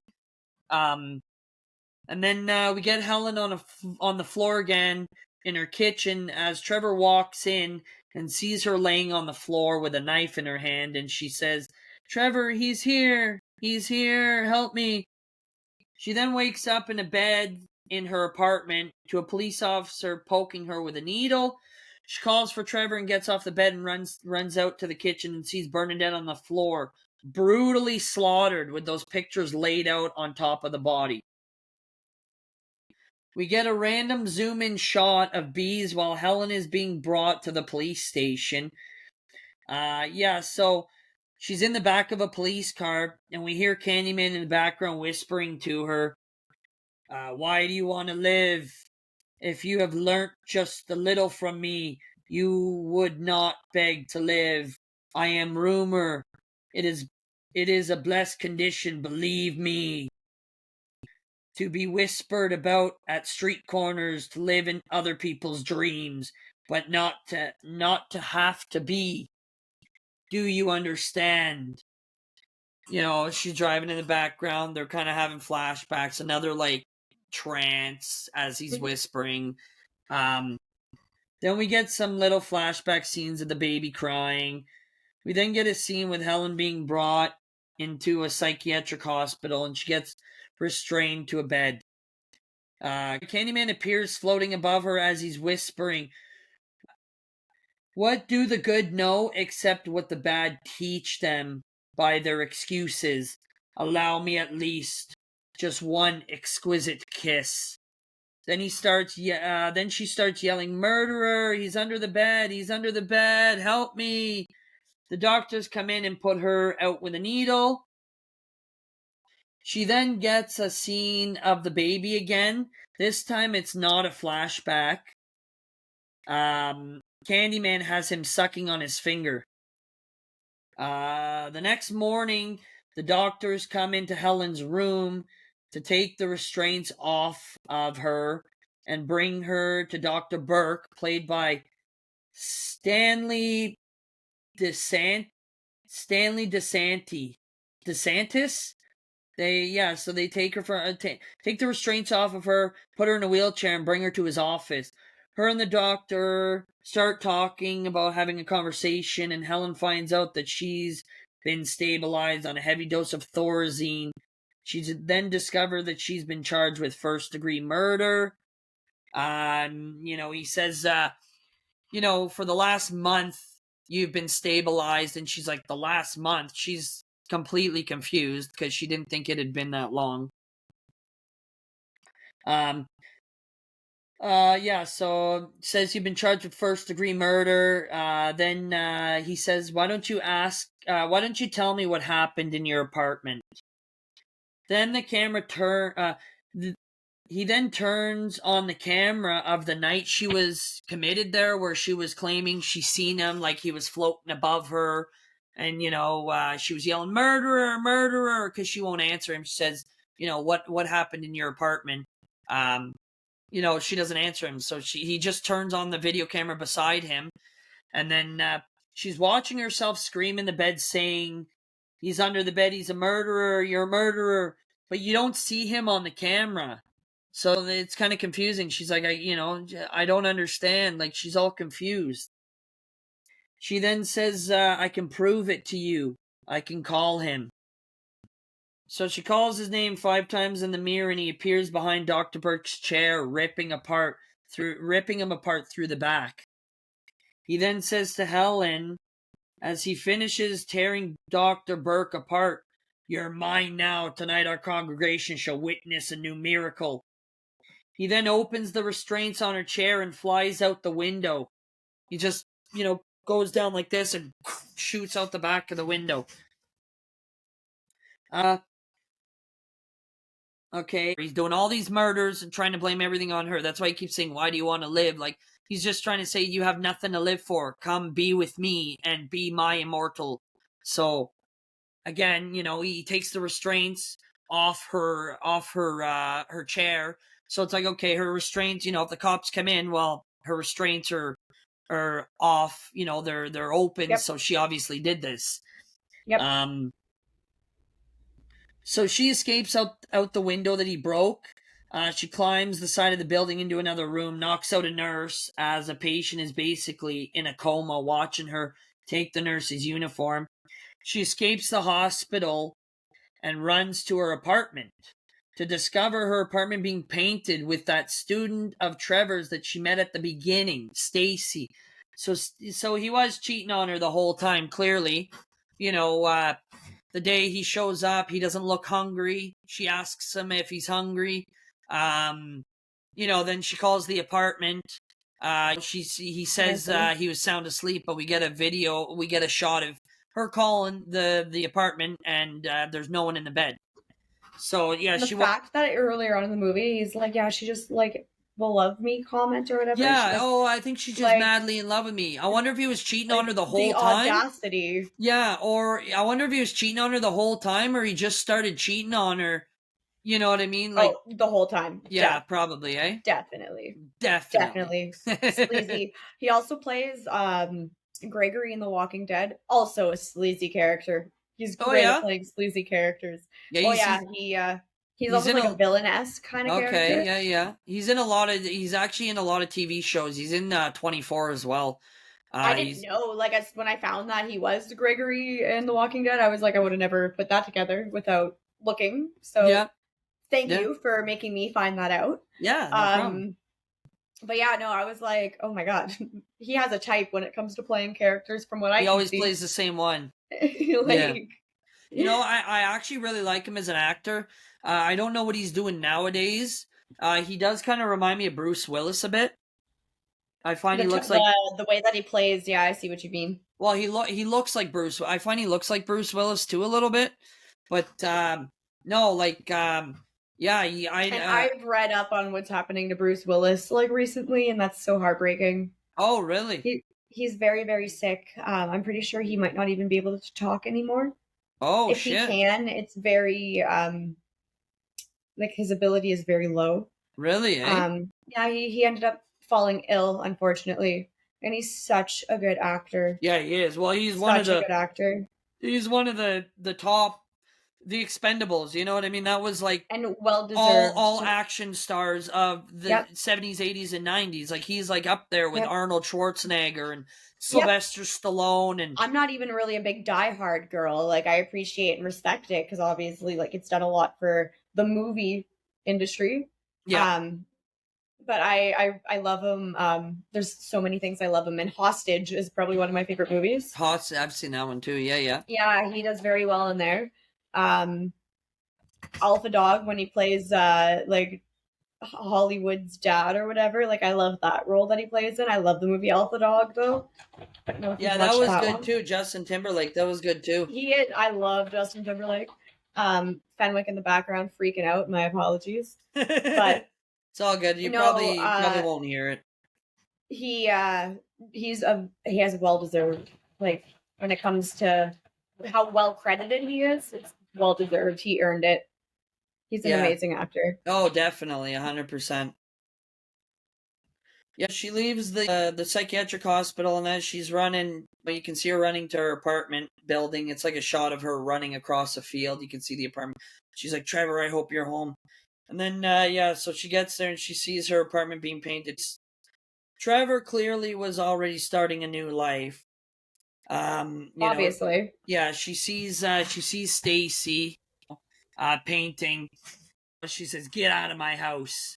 And Stacy goes, "Trevor!" Yells his name. They both spot Helen and are completely terrified of her. You can tell, like, they're extremely frightened of her. She gets mad and throws a can of paint at the wall. She's like, "Is this it? When were you going to tell me? Were you going to wait until I got out? You knew I was never getting out." Trevor then says they should call the hospital, and Helen hands them the phone. Helen says, "Stacy, you want to call? Here's your, here, go ahead. Call." Love it. Call. Love it. Yeah, she won't even move. She's sitting there. Stacy won't even move. Here, grab the phone. You tell him, girl. Grab you tell the phone. him. Like, yeah. Absolutely. Then, so, she accepts that it's over and she leaves the apartment. She's like, "I guess it's over, huh?" She leaves the apartment. As soon as they leave, Trevor grabs the phone. She leaves. Trevor grabs the phone. Helen is standing on a bridge staring at the water as Candyman whispering to her, "They will all abandon you. All you have left is my desire for you." Then we get Helen at Cabrini Green, at the Cabrini Green building. She ends up crawling through the medicine cabinet and finds Candyman sleeping. She grabs up. I'm like, why are you doing this to yourself? So as she gets through this hole and she finds a hook hanging, so she grabs the hook. She's walking through. She sees Candyman sleeping. And she's about to hit him. She raises her hand with the hook, and his eyes open. His eyes open, and she gets him with the hook. As he gets up and pulls the hook out, pulls it out. He says to her, "Helen, you came to me." She then says, "The child, we had a deal." And he says, "Surrender to me now, and he shall be unharmed." He then picks her up, and every scene with Candyman, there's always the music. There's always, this is the piano music. As he picks her up, and he's carrying her while he's walking. He says to her, "We have a bargain. Do you fear the pain, or what is it beyond? The pain, I can assure you, will be exquisite. As for our deaths, there is nothing to fear. Our names will be written on 1,000 walls, our crimes told and retold by our faithful believers. We shall die together in front of their very eyes and give them something to be haunted by. Come with me and be immortal."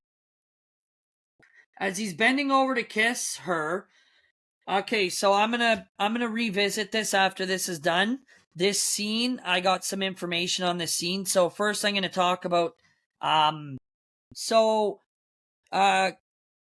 Candyman was offered, I'll go into detail, but Candyman was offered $1,000 extra additional per bee sting because they used real live bees in this scene. Any scene that Candyman has bees on him, they're real bees. He was offered $1,000 for each bee sting. He was stung 27 times. He got an additional. Actually raised the bees because they had to be a certain age. Sorry, say that? So the production actually raised the bees because they had to be a certain age for them to be full grown bees and only sting a minimal amount, so the sting wouldn't be as aggressive. Or that's cool. That's something I don't have in my notes. Yeah, well, la-di-da. Well, la-di-da, huh? But yeah, no. So yeah, he got an additional $27,000 on top of his previous his contracted wage for this movie. I got some more information on the scene. We'll revisit it after I'm done doing the recap. As he's bending down to kiss her, he opens his coat and it's just his rib cage covered in bees.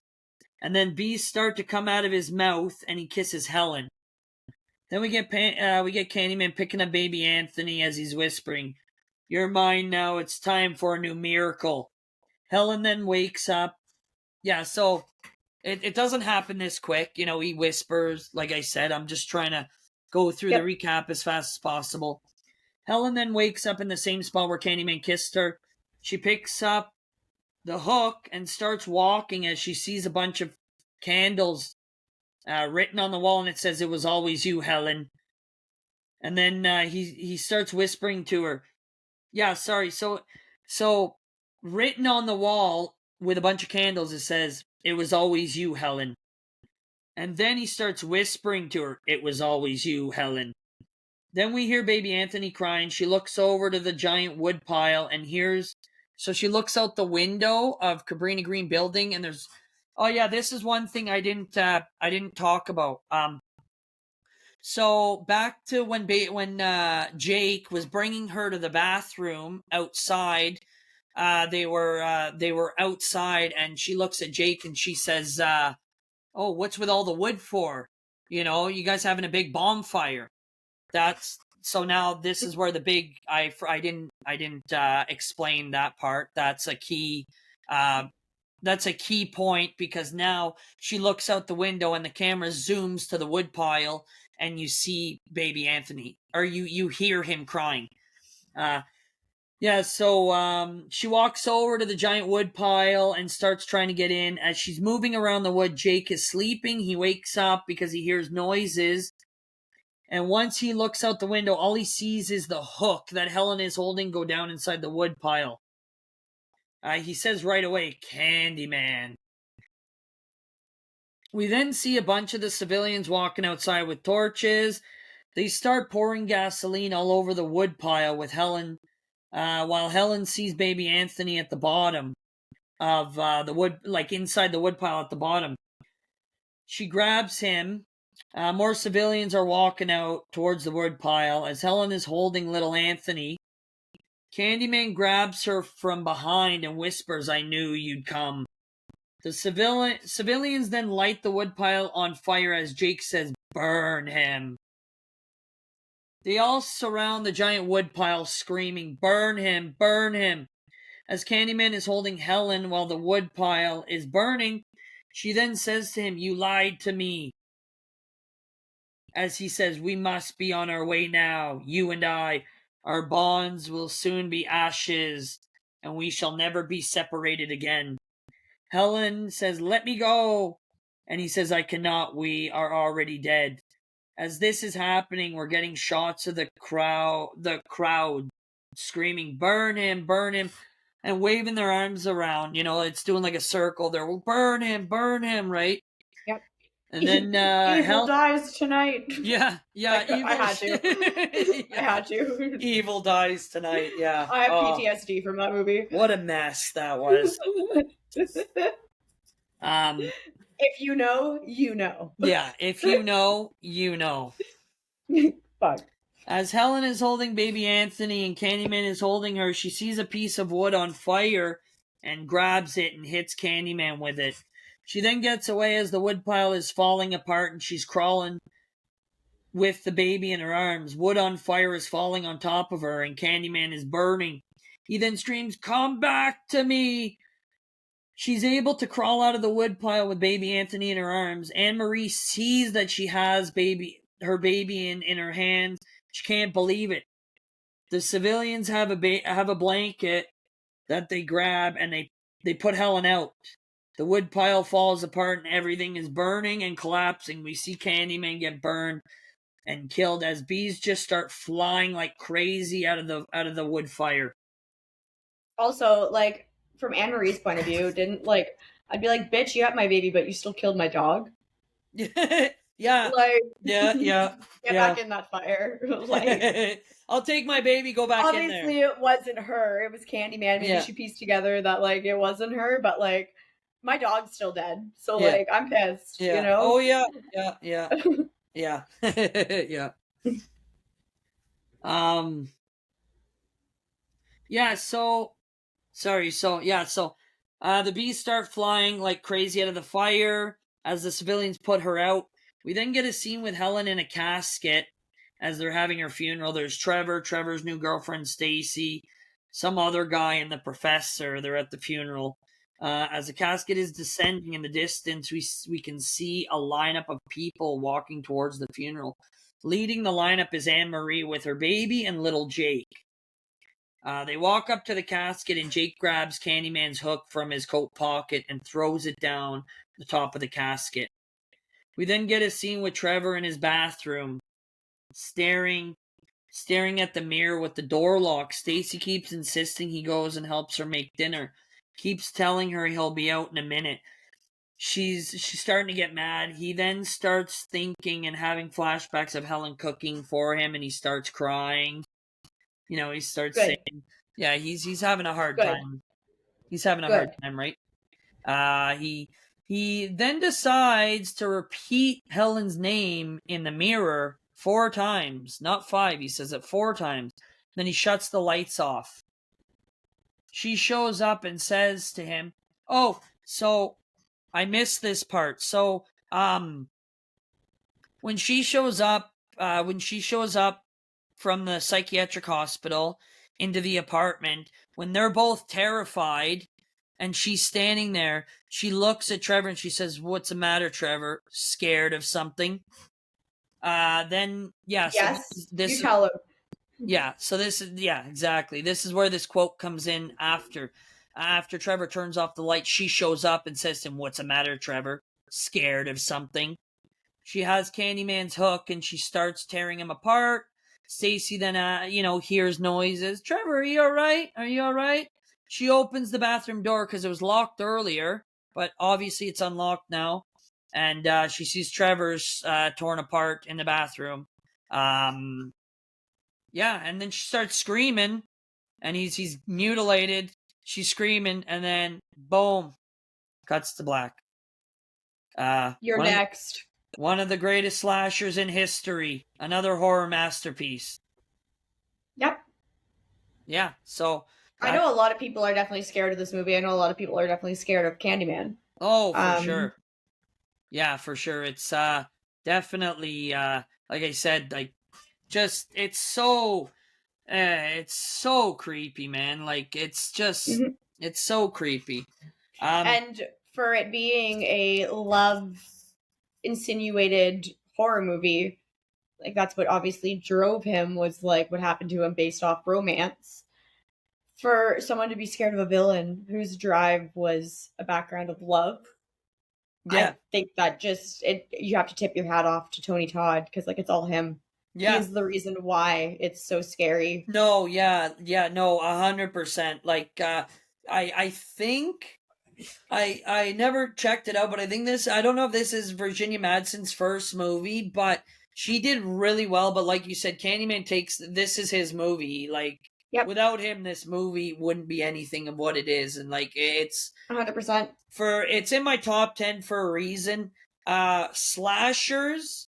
If I want to go top 5 favorite slashers, it's in my top 5 favorite slashers. And obviously that is what it would be considered, because there is a lot of sloshing done with his hook. Yeah, so. Well, it's, like Hellraiser, Friday the 13th, Nightmare on Elm Street, Halloween, Chucky, The Dentist, Scream, Phantasm. It's all categorized in slasher. Those are all slasher movies. They're categorized as slasher. Texas Chainsaw Massacre, they're all categorized as slasher movies. So my top 5, Candyman's definitely there, up there with Friday the 13th Part 4 and Halloween, John Carpenter's Halloween.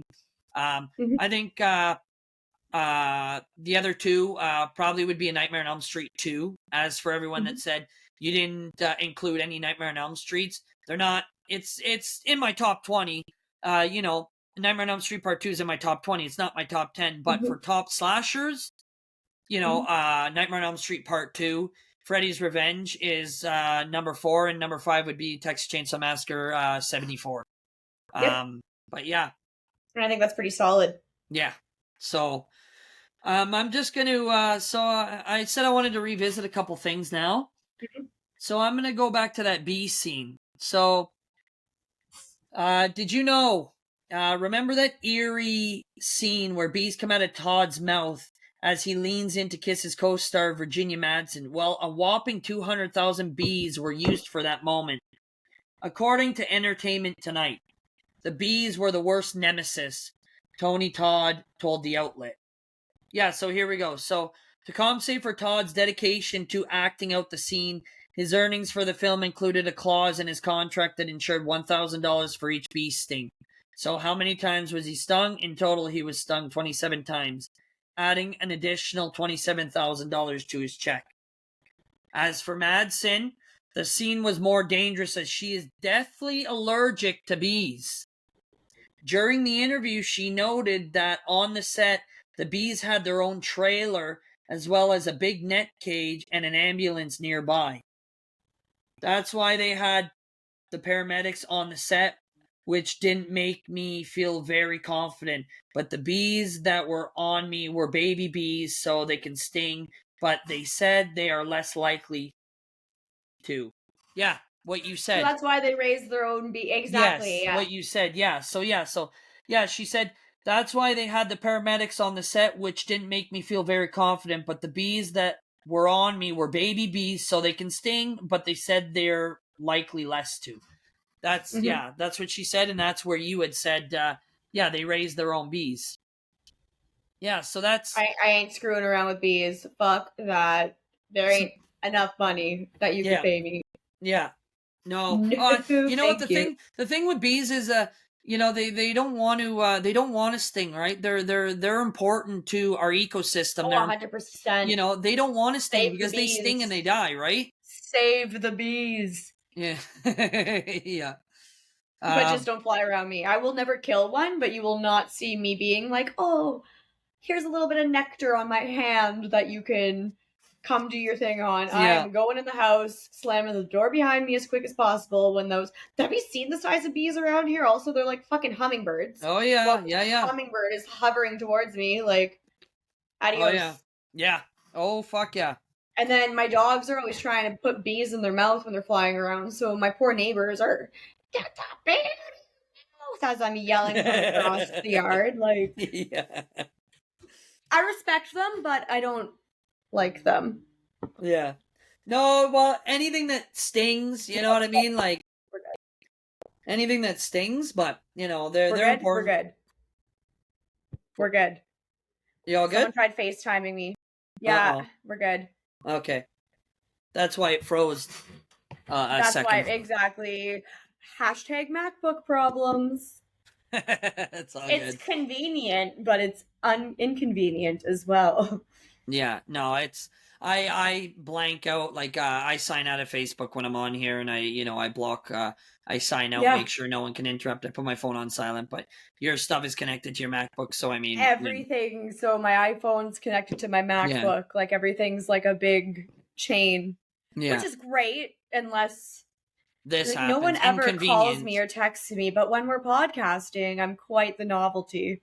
That's how it happens. That's how it happens. Oh gosh. Okay, so I'm gonna get to that murder that happened. Now, I did not know about this. I got the whole story written down. I did not know that story was based on a real life murder. So that's what I thought was cool about Candyman. There's a lot of reality behind this movie. Like, and think about it. Like, Candyman used real bees. Tony, they used real bees. Movies nowadays, I highly doubt they use, they don't use real anything. That's where, like I said, 70s, 80s, and 90s, man, for horror movies, that's the golden age. That's, that everything is real, man. Practical, everything. You know what I mean? Especially when one of the actors are deathly allergic. Yeah, like, that's dedication. You know what I mean? Exactly. Tony Todd was stung 27 times. Like, you know what I mean? But he just kept going with it. Like, that's acting. That is acting to me. That's your like I was saying about, Kane Hodder, your dedication. You know what I mean? Like, he lit himself twice on fire. He lit himself on fire once. He got 3rd-degree burns on half of his body, but he lights himself on fire again because he just wants the movie to look realistic. That's acting, man. That's acting, But, okay, so let's discuss Miss McCoy. On April 22nd, 1987, 52-year-old Ruth Mae McCoy was murdered by someone who entered her 11th floor Abbott apartment through her bathroom cabinet somewhere between 8:50 p.m. and 9:05 p.m. McCoy called 911 at 8:45 that evening to report that someone in the apartment next door was coming through her bathroom medicine cabinet. Due to the operator mostly disregarding her responses, the call was noted as a disturbance with a neighbor. After 2 more calls came through to 911 between 8:50 and 9:04 p.m. about screaming and gunshots coming from apartment 1109, McCoy's apartment, police were dispatched and arrived 10 minutes later. After their knocks went unanswered, the police attempted to enter the apartment using a key given to them by the attendant in the housing office, but left when the key failed to unlock the door. The next evening, 911 received a call from McCoy's neighbor, worried and concerned about her whereabouts. Considering she had seen police at her door the night before, and she still had not seen McCoy. Chicago police and CHA security guards arrived back at McCoy's apartment after the knocks and calls for McCoy went unanswered. Officers suggested breaking the door down, but were cautioned not to by CHA security guards that could result in a lawsuit. The following evening, a CHA official arrived at McCoy's door with a carpenter who drilled the lock on the door.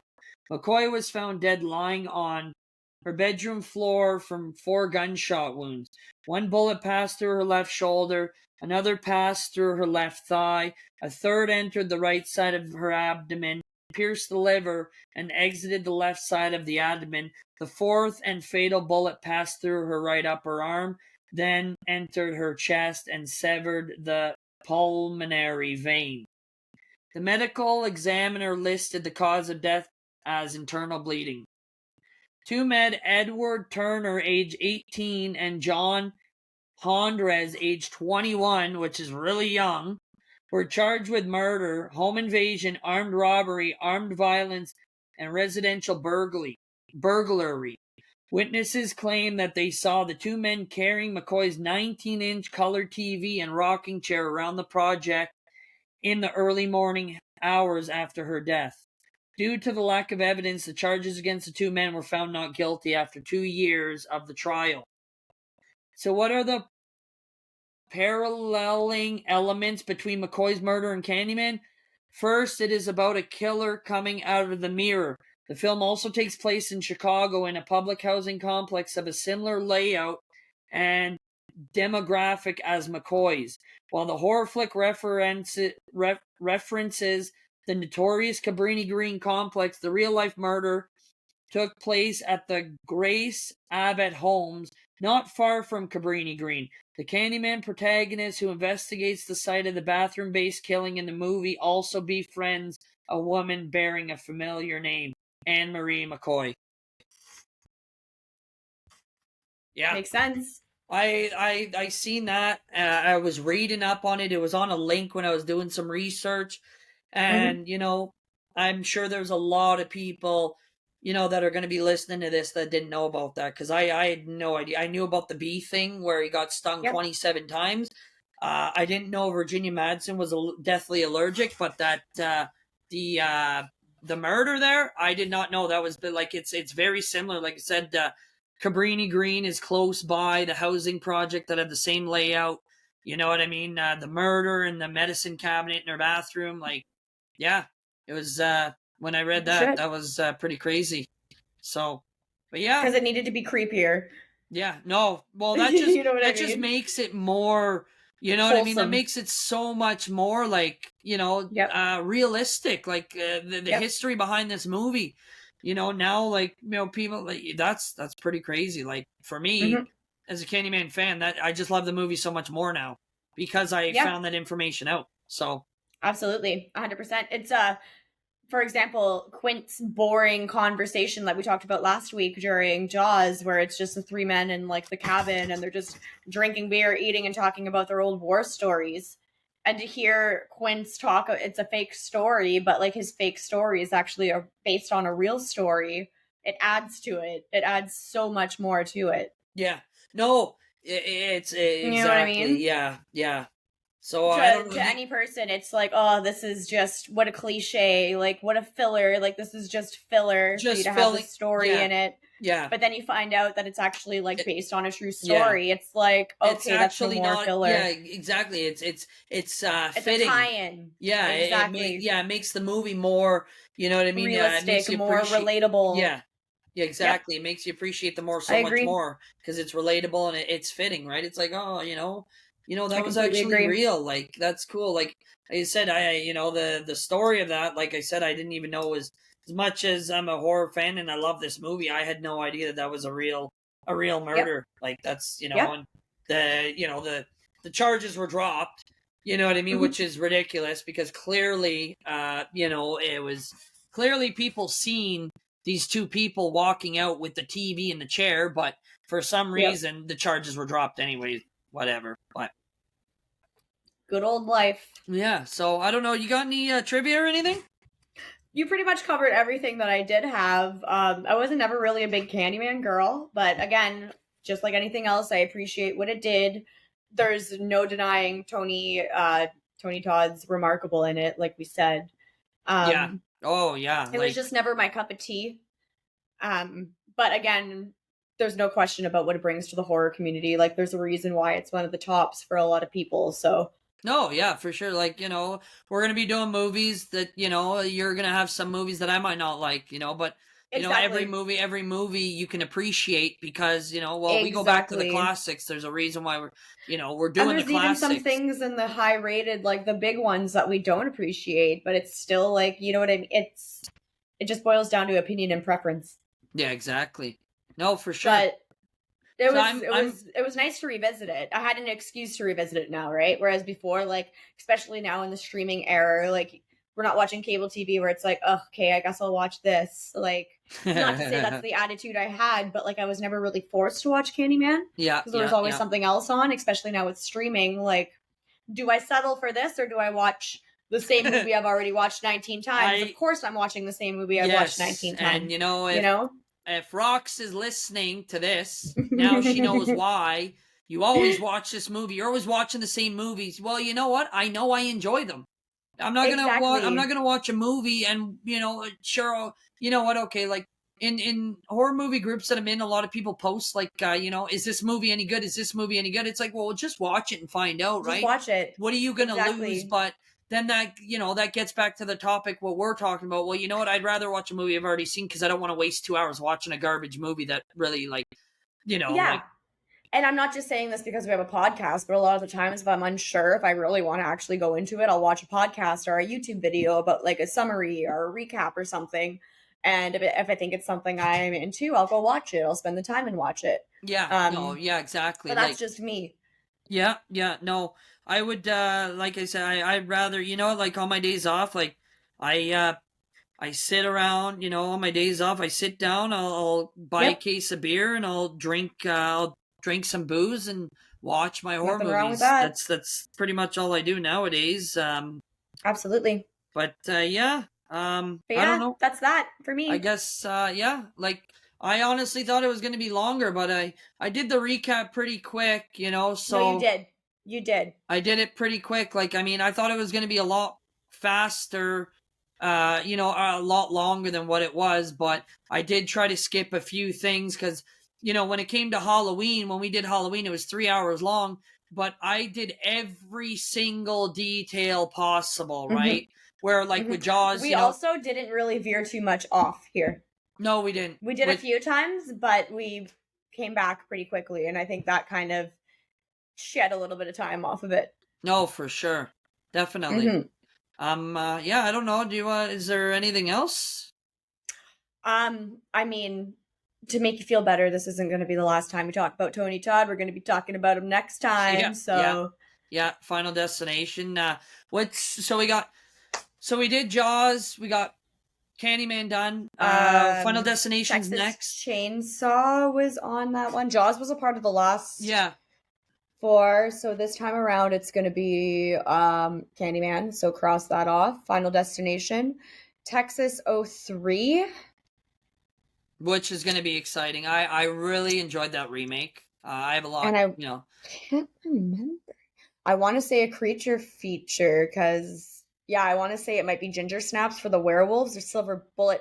I think we said that it was going to be ginger snaps. Yeah. Well, you have the list. Just let me know. Also, don't forget to edit Our our Facebook page, Facebook page. You've been slacking on that. 10-4. It's okay. Don't worry about You're not wrong. it. But yeah, that's all she wrote for me. Yeah, that's 1992 Candyman, guys. Yep. Thanks for tuning in. Also, this was our first daylight yeah, podcast. for some reason, it's very fitting. We always do them late at night. Always late at night. Yeah. But we were worried that we were going to get a little too ahead of ourselves, especially with yesterday with our internet issues. We kind of planned ahead, so at least something knocked us down. We'd be able to kind of, keep going because it wasn't too late. No, I can't. Britney's day job. I can't believe that we got that done in 2 hours. I for sure as shit thought we were going to be 3 hours, but I tried to get that recap done, as fast as possible, and because and here we are. Yeah, here we are. Okay, good for you. I guess awesome. That's it. Until next time. All right, Brett. We'll talk to you later. Have a good night. Bye. Okay, bye. You too. Bye.